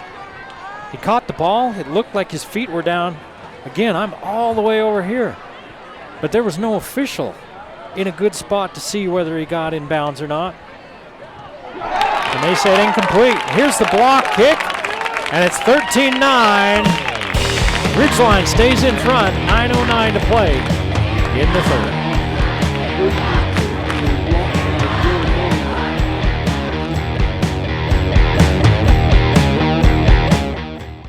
My older brother thought he could do a 360.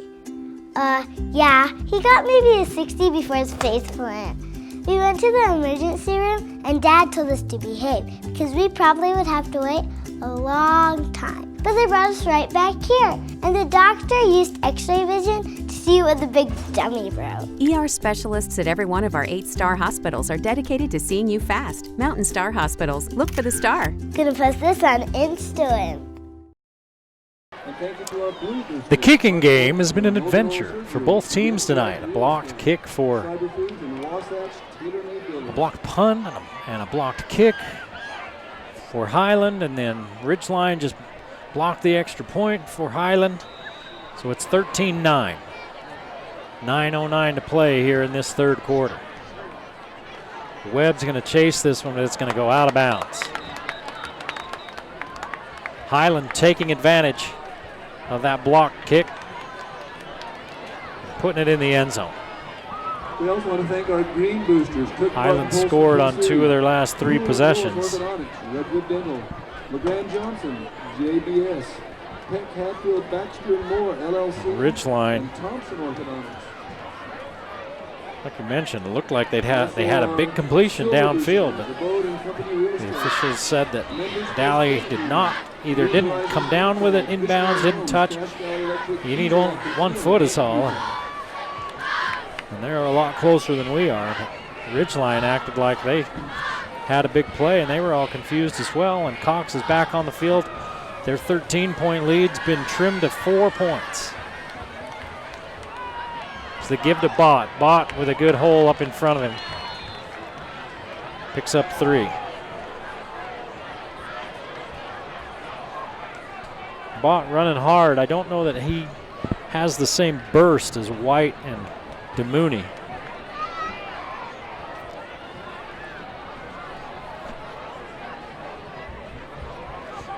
But he certainly puts his head down, sticks his nose in there, and runs hard.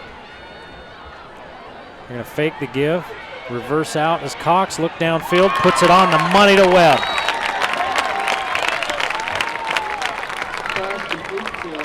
15 yards. That is just God-given right there.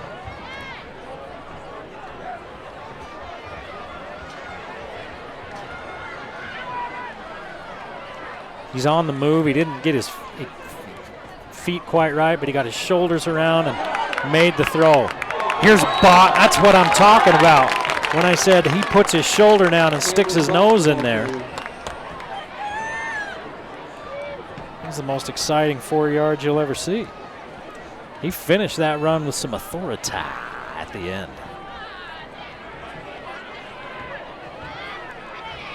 Pick up a 4. Bott stands next to Cox. Cox looking at 3 receivers. Quick hitter to Simmons, and it's just out of reach. Intended for Simmons, covered by Watson. That's the right play call because Highland was bringing some pressure in those A-gaps. Cox just took one step and fired, and he led Simmons just a little too much, but Simmons had a step, and the linebackers had vacated. 3rd and 6. 4-man rush. Cox out pattern. Dowley's hit immediately and then taken down. Boy, that is a tough spot. It still would be 4th down, but he looked like he was across the 40, and then they pushed him back to the 41. So it's only a 2-yard gain. Dowley took a wallop. It's 4th down, and Caden Cox and the Riverhawks are going to go for it. See if they try to get Highland off sides here.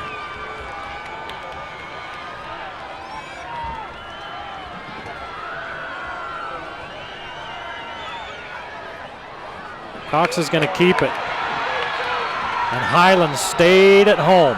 He picked up a yard. It was 4th and 4.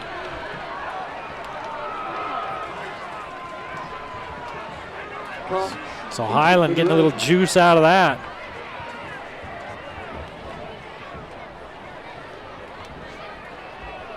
$7:29 to play in the 3rd.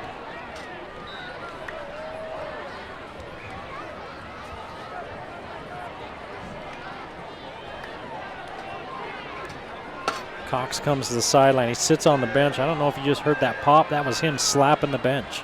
I could hear it in my headphones clear up here. He's not happy about how that drive ended. Durham across the middle. Defensive end got tackled on his way to Durham. No flag, and it's a 13-yard gain. I mean, he got tackled.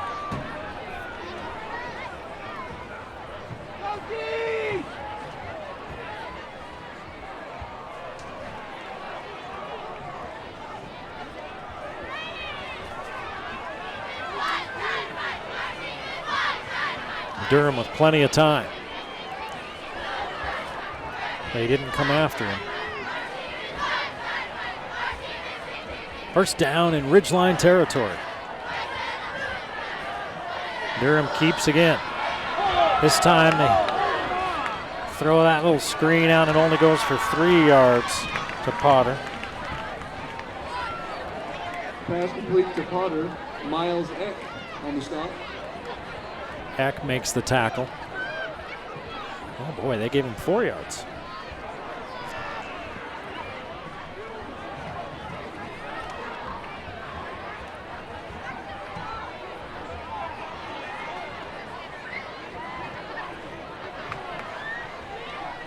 Second and 6. Give to Jones. Jones cuts it back. Jones has the first down, and he's inside the 35 down to the 34-yard line. 8 yards for Jones. Stopped by Xander Bond. 47 yards on 9 carries for Jones.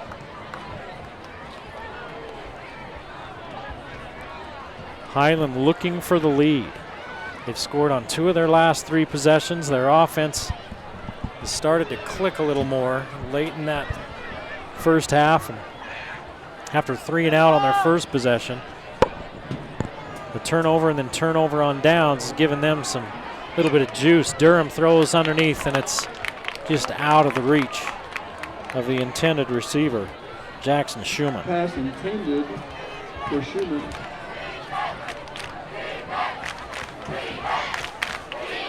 Eight of 14, 99 yards for Durham.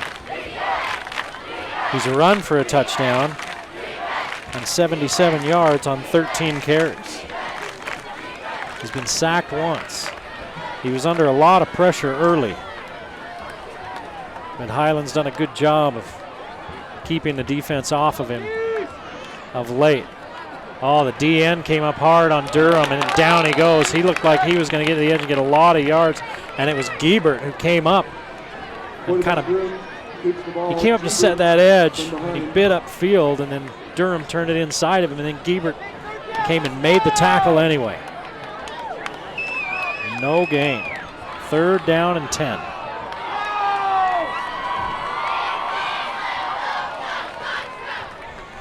Big 3rd down with 5:10 to play in the 3rd quarter and a 13-9 ball game. Bunch formation to the left.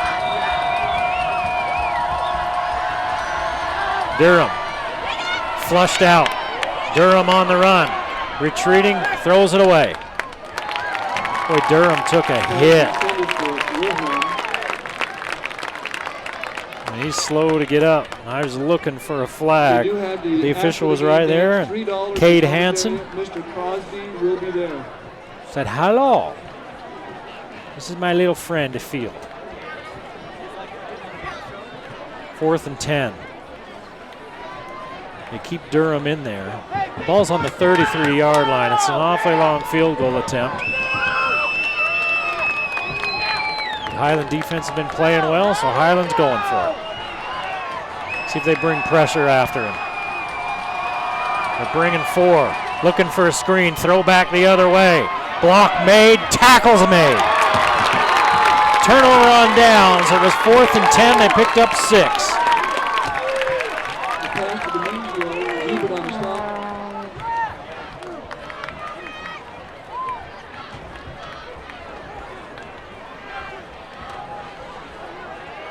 The Ridgeline defense rises up.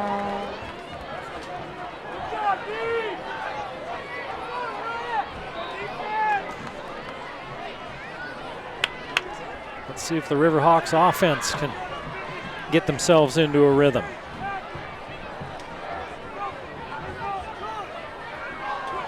Cox reverses out, throws back across his body, and it's picked off by a lineman.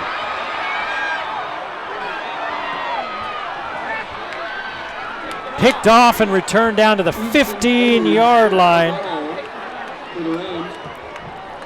And there's a flag, and Highland picking off was one of the linemen, and Cox threw it back in there. He had a man downfield. That lineman just kind of reached out and knocked it down and somehow came up with it. That was wizardry. It was magic. He's a warlock. Lock up the children. I don't know how he came up with that. And he returns it to the 15, but there's a flag that's going to bring it back a little bit more. It's post-possession, but Ridgeline turns it over again.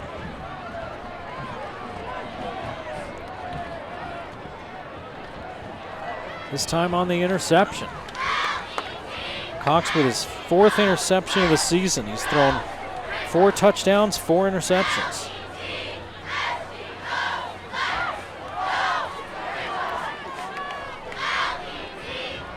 Thrown for 795 yards this season.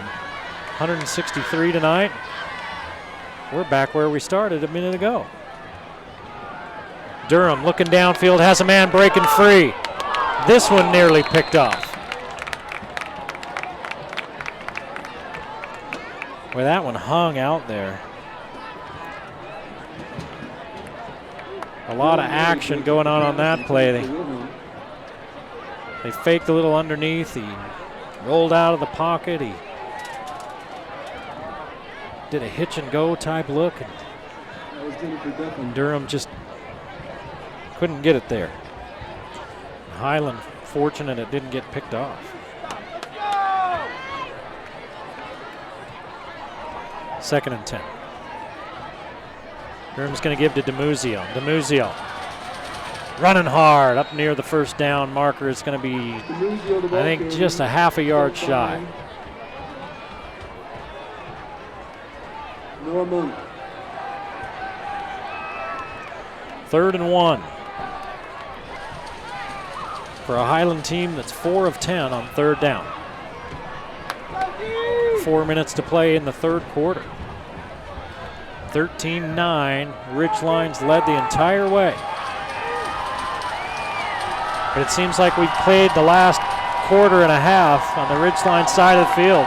These two guys in motion. And the flags come out. Durham picks up the first down. That's an illegal shift. And the sideline called that. It almost looked like the officials, the side judge, or the official on the sideline and the white hat were waiting for the other one to make the call. And they finally both made the call. And it's a 5-yard penalty. The first one of the second half on Highland. Ridgeline has not been penalized here in this second half. Even on penalties at 5 apiece. The stripes have not been an issue in this game. There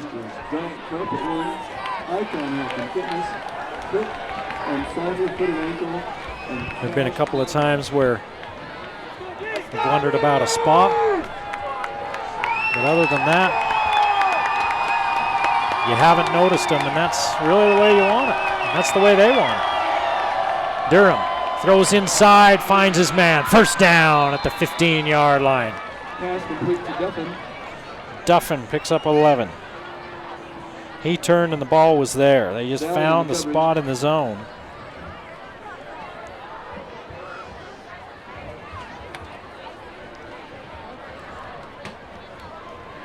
It's 3rd and 6. They picked up 11. Logan Regional Orthopedics and Sports Medicine, the official medical provider for Utah State Athletics and our Ridgeline River Heights. The clock rolls down near 3 minutes left in the 3rd. Highland looking for the go-ahead touchdown.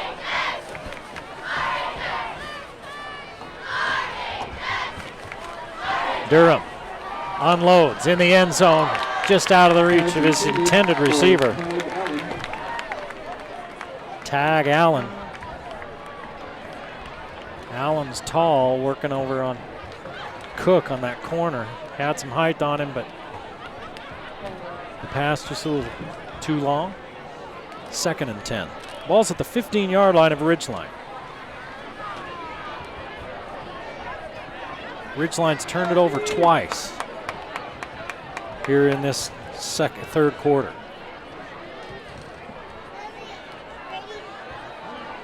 They're looking back on the throwback. The defense is there, so they come back to the other option, which is Potter. Potter hauled down at the 19-yard line for a loss of 4. Cam Daly on the coverage. Pass complete to Josh Potter. And it's 3rd down and 13. Talked about Ridgeline. They've got 10. They've got 29 yards this quarter.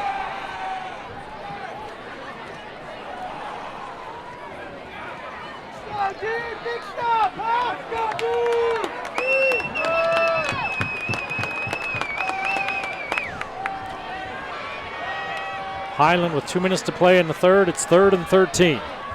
Jones in motion. Look out. Giebert's chasing Durham.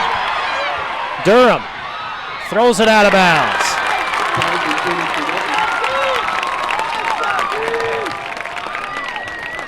Giebert on the coverage. Brings up 4th and 13. Giebert had him dead to rights. Durham with a nice play to escape. And then Giebert just harassed him until he threw the incomplete pass. Let's see if they're going to try a kick here. It looks like they are. Hershey's on the field. It's going to be about a 36-yard kick.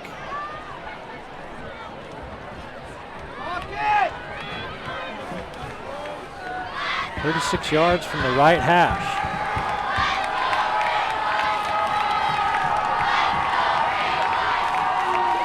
Blocked! It's Giebert, and it's picked up by Lundahl. He returns it to midfield.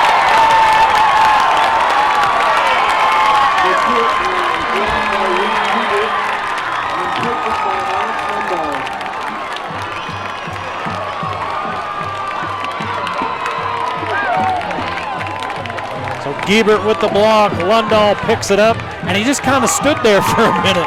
And everybody said, "Run, son!" And so he did. So Ridgeline turns away yet another Highland opportunity. And the Highland Rams have got to be getting frustrated. They've been in scoring position multiple times tonight.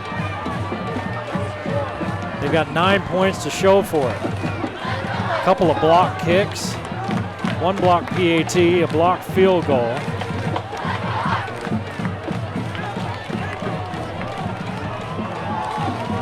And Coach Van Leeuwen's on the sideline. He's got his hands up. He's looking for the ball. They want the right ball.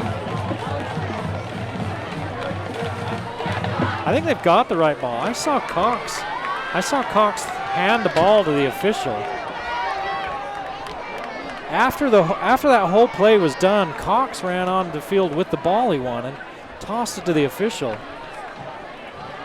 So I wonder if Ridgeline's ball ended up on the other side. Please pay attention to the game. Oh, the little things. First and 10 for Ridgeline. Fake to give to Bott. Cox unloads. There's a flag, and it was offensive or defensive. Let's see. There's a lot of hand fighting going on. A lot of contact. And it looks like it's against Seth Nate, number 6. It's a 15-yard penalty and a first down.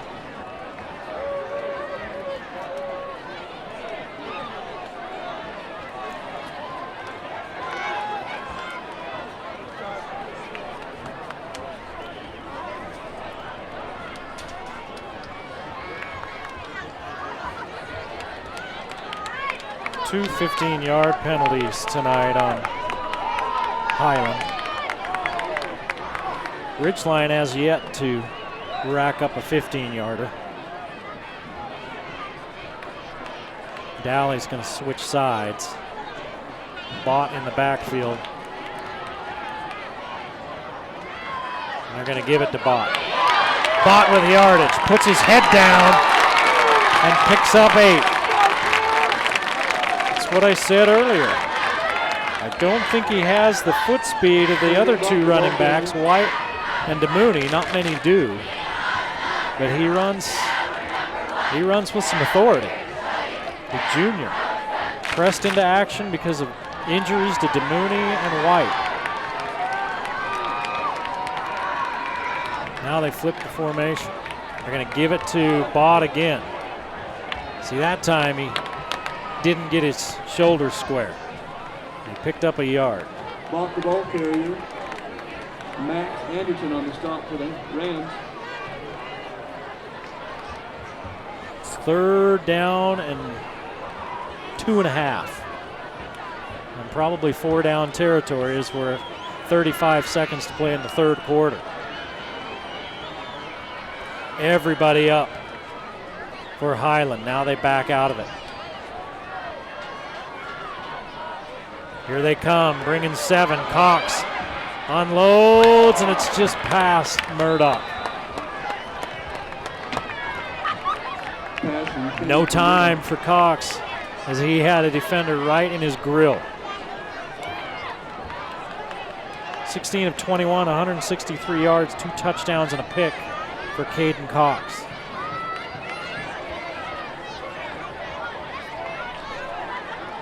And this is a fourth down that's inside the 30-yard line, the 28-yard line of Highland. Let's see if Ridgeline can convert. They're bringing pressure again. Cox leaves it out there. Dolly's got it! First and goal.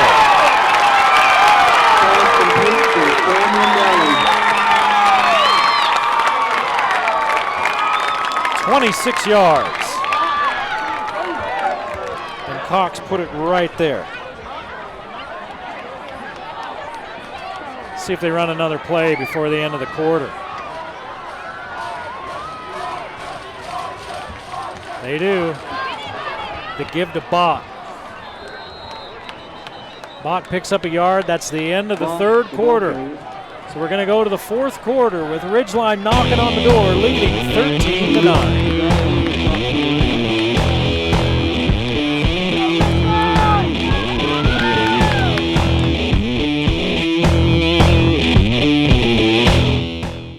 Over the period of time, my hearing became worse and worse. Over the course of the years, I developed a hearing loss, and I would not be able to hear my employees talk to me sometimes. For Paul Dayton's and Cache Valley's integrity, his character, his background, his equipment, I would recommend him to anyone for a hearing aid specialist. Ridgeline's knocking at the door, leading 13-9. A big third down conversion, a catch by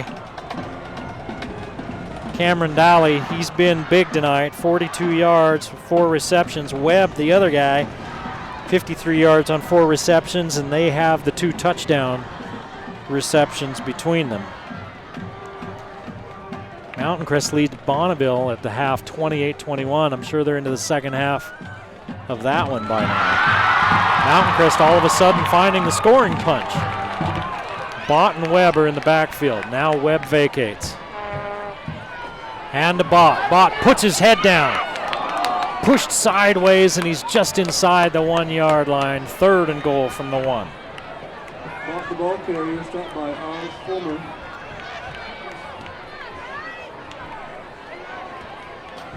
Morgan leading Bear River 27-9. Box Elder leads Green Canyon in the third quarter 9-6. Green Canyon undefeated. We saw Box Elder last week grind it out win over Mountain Crest. Give to Bott. Bott's caught in the backfield. It's interesting to me. Travis Van Leeuwen, I think, calls a very good game. But Cox is mobile. It's interesting to me they don't move him around a little bit and put a little bit of pressure on the defense with his feet. But I'm not in practice, and I'm not in the playbook. It's fourth down and goal at the 2. They're not even going to think about a field goal. Now they use Cox's feet, and he's stuck. I mean, the ball's free, and it's picked up by Webb, but he's short. In fact, they're going to call it an incomplete pass. It wasn't a fumble. So Ridgeline doesn't get in. Highland sold out those last 2 plays. They were just coming after the run, no matter what. And I wonder, I think Coach Van Leeuwen might look at film tomorrow and say, oh, maybe that little pop to the tight end in this situation. But there's not much room down there. And Highland bowing up and stopping Ridgeline. It's a huge stop for Highland.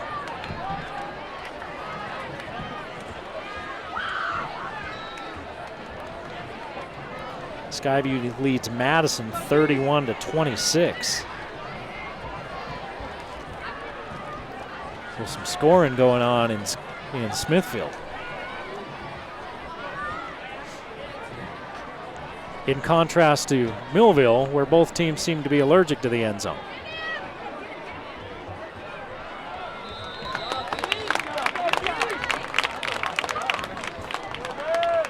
Here's Durham being swung down and stopped for a loss. Dally on the stop for the Riverhawks. It's Dally. He's had a good game. Both sides of the ball. Giebert's been everywhere defensively.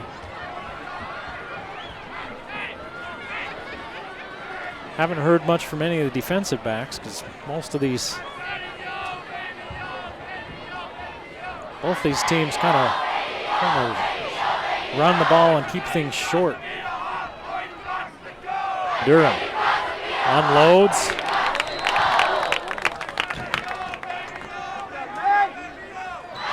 I think that was DeMuzio picking up 6.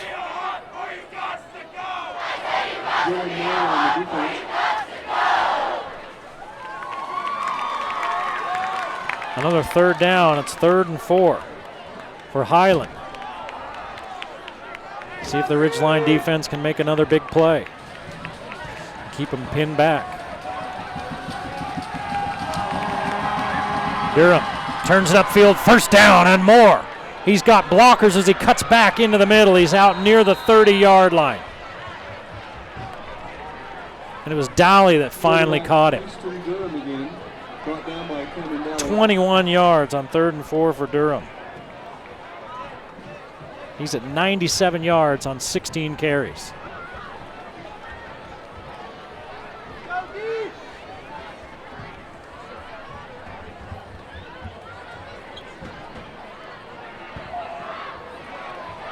...166 yards rushing for Highland. 51 here in the second half. But they've had a short field a lot of this second half. Here's Jones. Tried to bounce it outside. Turned back in, and a lot of blue there. Picked up a yard. So Ridgeline would have loved to have gotten that stop and made Highland punt from deep in their own end zone. Instead, the Highland drive continues with 8:30 left in the game, and Ridgeline nursing a 13-9 lead.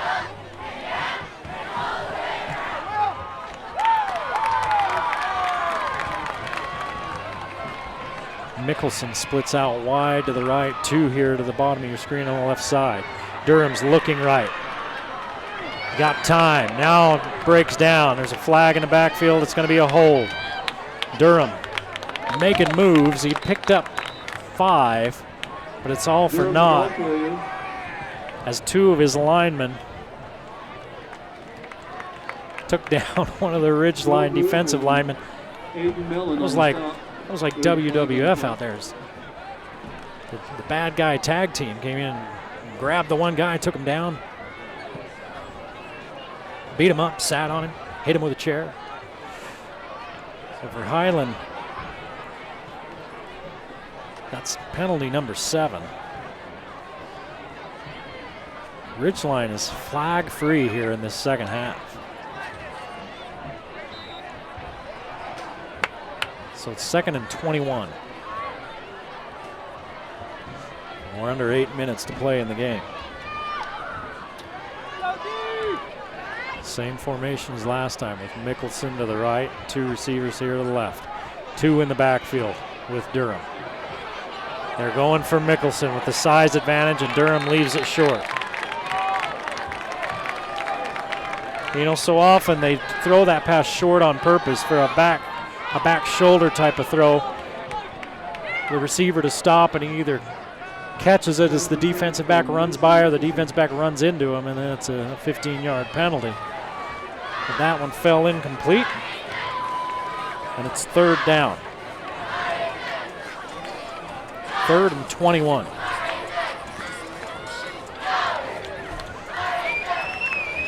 See how aggressive Ridgeline is. They're bringing 4 after Durham. Durham's going to keep. Durham slowed down. Picks up 8, but he needed 21. 105 yards now on 17 carries for Durham, but he's well short of the first down, and the Highland defense keeps Ridgeline out of the end zone. And they're able to move the ball out about 20 yards, but now they have to punt it away. Webb back at the 33. Boy, another high snap. They get it off. Webb loses it, and I think Highland was right there to pick it up. Let's see.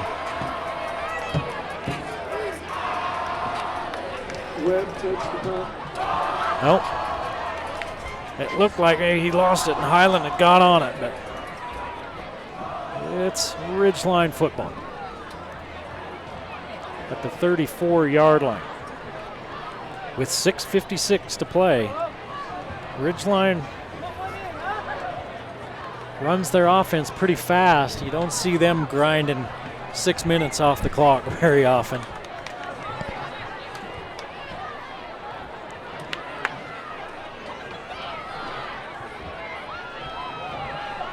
A touchdown here would almost put the ball game away, but crazy things happen in high school football.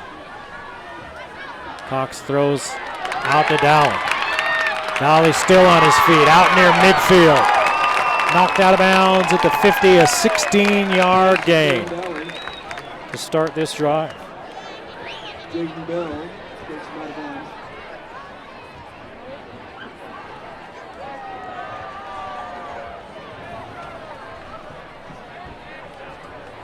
Dowling now with 58 yards on 5 catches. And we're right at midfield with 6:48. And they're telling them to start the clock, and they finally do. They're going to throw the screen. This one to Holmgren, his first catch of the night, as he steps out of bounds after a 6-yard gain. Holmgren gets the ball. Bell on the cover DB. That's what I say about, I think Coach Van Leeuwen calls a really good game. He's got a sophomore quarterback out there. He tries to put him in positions to succeed.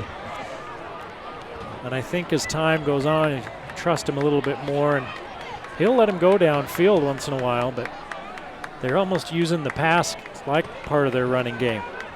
They're down to their third string running back. It's Bott, and they give it to him. He starts one way, hits the other. He's going the wrong direction. You can't belly backwards. It's a 6-yard loss. Now it's going to be 3rd and 11.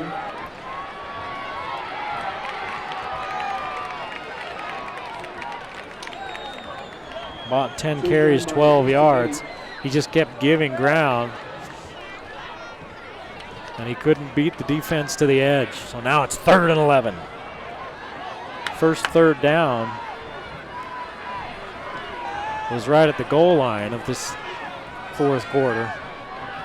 This is their second 3rd down chance. Cox in trouble, ducks out of it. He's got running room, he can also throw. Steps inside, first down. Late flag. They threw this flag where there was no Ridgeline players except for Cox. So Cox has got the first down. He was the only Ridgeline player there. They threw the flag right.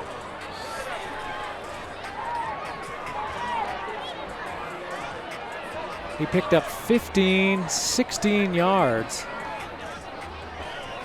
and a first down, holding on Ridgeline. There was nobody even near that. They threw it right at the pile. There's nobody downfield.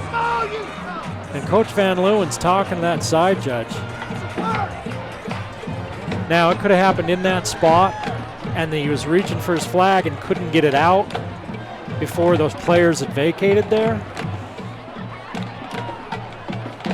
To be fair, you know, sometimes those officials are looking for it, and he's throwing it at the spot where he saw it happen. So it's a 10-yard penalty, but from where it was, it makes it 3rd and 5.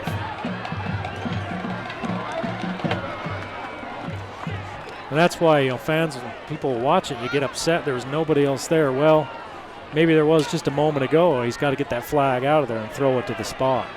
3rd and 5. 5.5 to play in the game. Clock runs. Here comes pressure. Cox can't get out of it this time. And he takes a huge loss. Huge.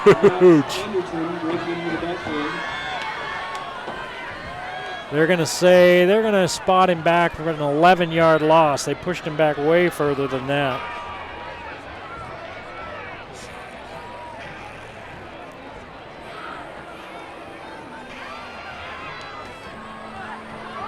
Cox under duress. They've been sending pressure up those A gaps at him, and they haven't been able to get it to him. All right, last punt was a bad snap and it was blocked. Let's see what happens now.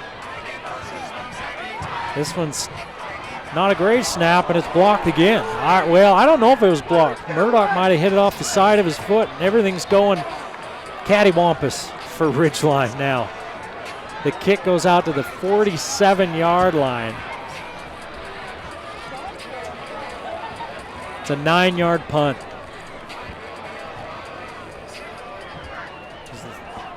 The snap was a little high and to the right. Murdoch had to go get it. And I think he was still thinking about that block a few minutes ago, and he rushed it.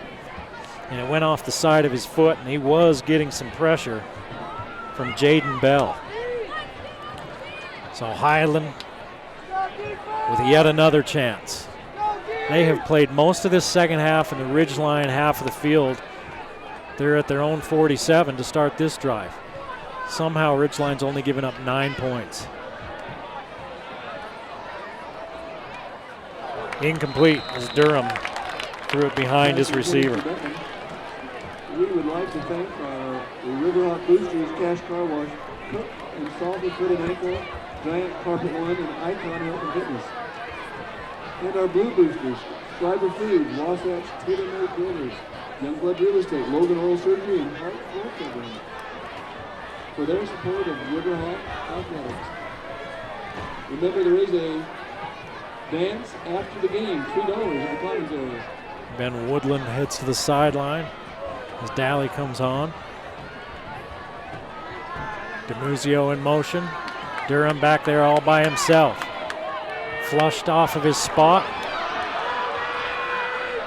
Completes it out to the big tight end who was all alone, Mickelson. He picked up 12. I mean, he was all alone. Durham had lots of time to look for him. Mickelson with his first grab of the night. 130 yards now for Durham. 13 of 25, 130 yards. Clock runs under 4 minutes. Highland needs a touchdown. They're down by 4. Give to Jones. Jones into the secondary. Picks up 9. Dalton Jones, the ball carrier, stopped at the feet by Rhett Giebert. Giebert with the tackle, 57 yards on 11 carries for Jones. Redwood Dental and Thompson Orthodontics for their support of Ridgeline High School. 179 yards rushing for Highland.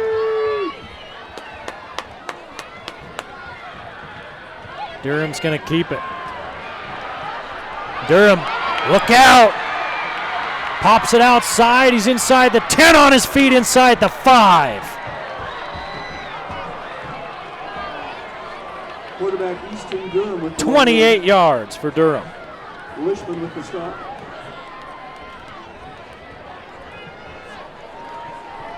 Now Highland will take their sweet time. 3 minutes to play in the game, and Highland with goal to go on the 4-yard line.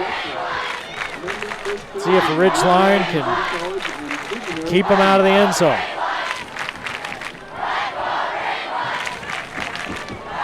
A 4-point ball game, 13-9.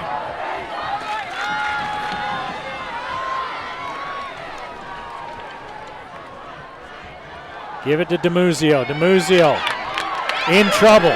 Spins out of it for a moment. He's stopped for a yard loss. Caleb DeMuzio, the ball carrier. 2nd and goal at the 5. Dylan May with some help on the stop. And the clock approaching the 2-minute mark. Ridgeline defense has made plays all night. They've given up 34 points per game. Tonight they've only given up 9 to a Highland team that was 10-2 last year. State champs in 2017 and one of the top programs in Idaho. Under 2 minutes to play. The back judge is counting, they get it off. Durham to the end zone. Touchdown! Easton Durham with the touchdown for Highland.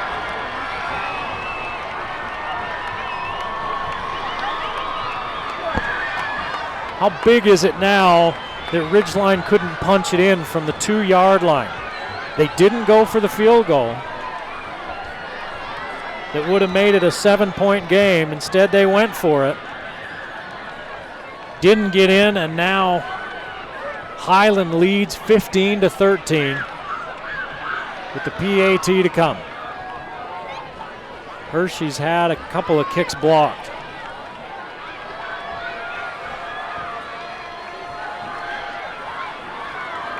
Good snap, good hold, good kick. 16-13, Highland out front for the first time. 1:48 to play in the ballgame on the Game of the Week.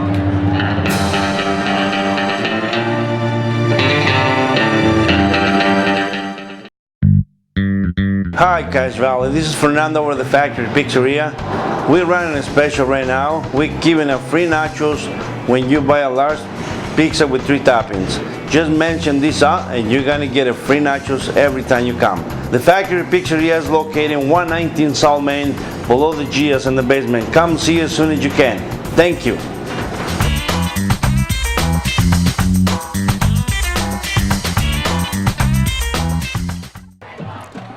We saw a heartbreaker last week where Mountain Crest led most of the game.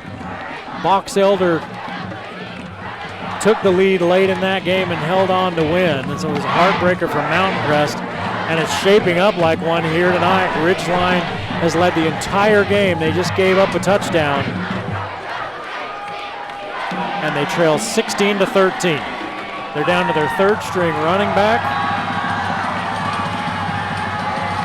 They just haven't been able to keep an offensive rhythm here tonight with their sophomore quarterback. Let's see what Webb can do with this return. He's got a lane. He's out near the 45-yard line.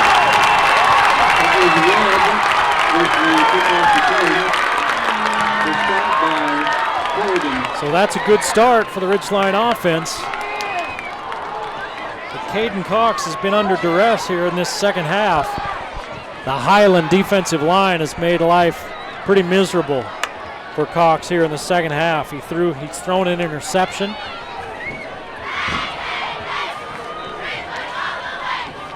He's thrown for 211 yards and 2 touchdowns and 1 pick. Not a bad stat line.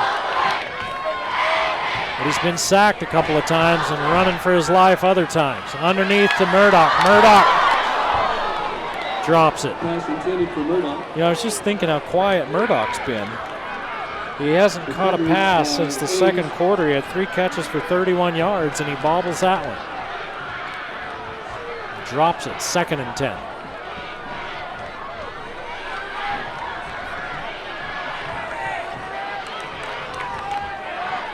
He made some fantastic grabs in that first half. Cox has Webb in the backfield with him. Cox steps up, he's got running room, and he waited a half second too late, too long to run. He's tracked down from behind by Max Anderton. He picks up 5. It's 3rd down and 5. If he takes off 1 step earlier, he's probably got 15+ yards. Here comes everybody after Cox. Now he takes off again. He's hit right at the marker. He looks like he's going to be about a yard short. Timeout Ridgeline. 1 minute to play. It's going to be 4th and a yard.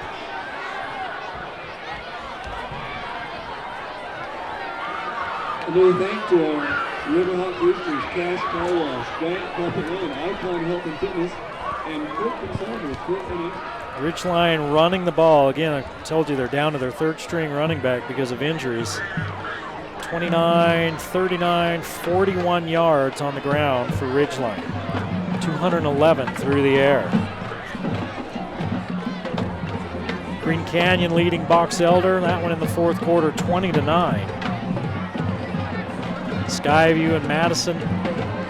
The last score we had on that one was halftime, 31-6. Skyview leading Madison. Mountain Crest was leading last time we heard as well, 28-21 at the half over Bonneville. That's the last score we had there. And here's the ball game right here. 1 minute to play, 4th and about a yard and a half. They gave Cox a tough spot. 5 receivers. 5-man rush. Cox unloads. First down. Webb with the catch.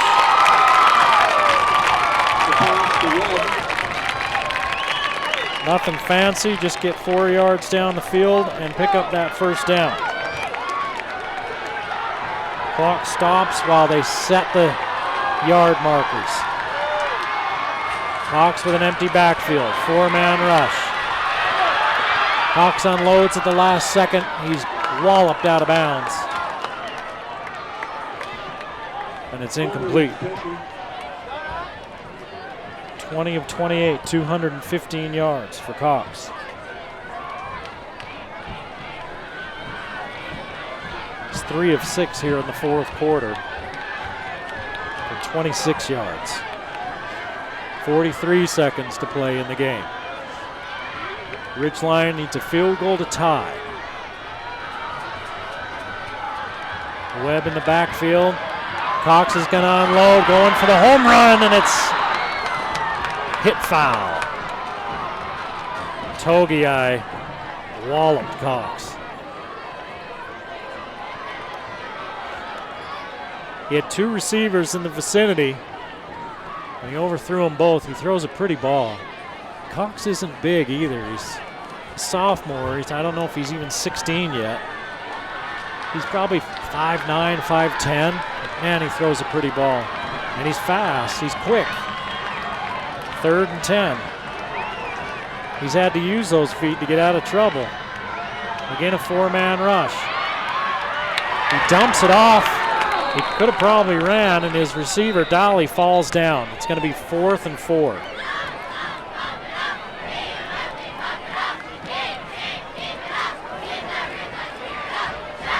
Six catches, 64 yards for Dowley. Timeout Ridgeline. They've got 1 left, 31 seconds. And again, it comes down to 4th in the ball game. 3 of 13 on 3rd down for Ridgeline.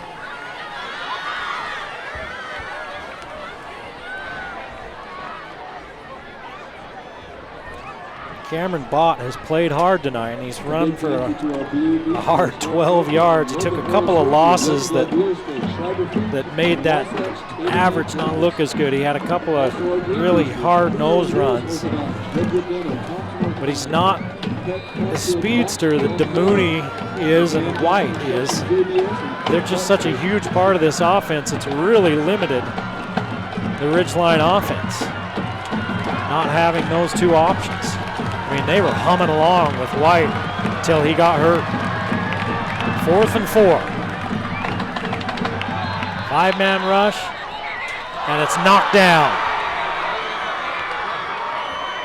There's a flag, and before the play, illegal procedure. The illegal procedure on 4th and 4 before the snap.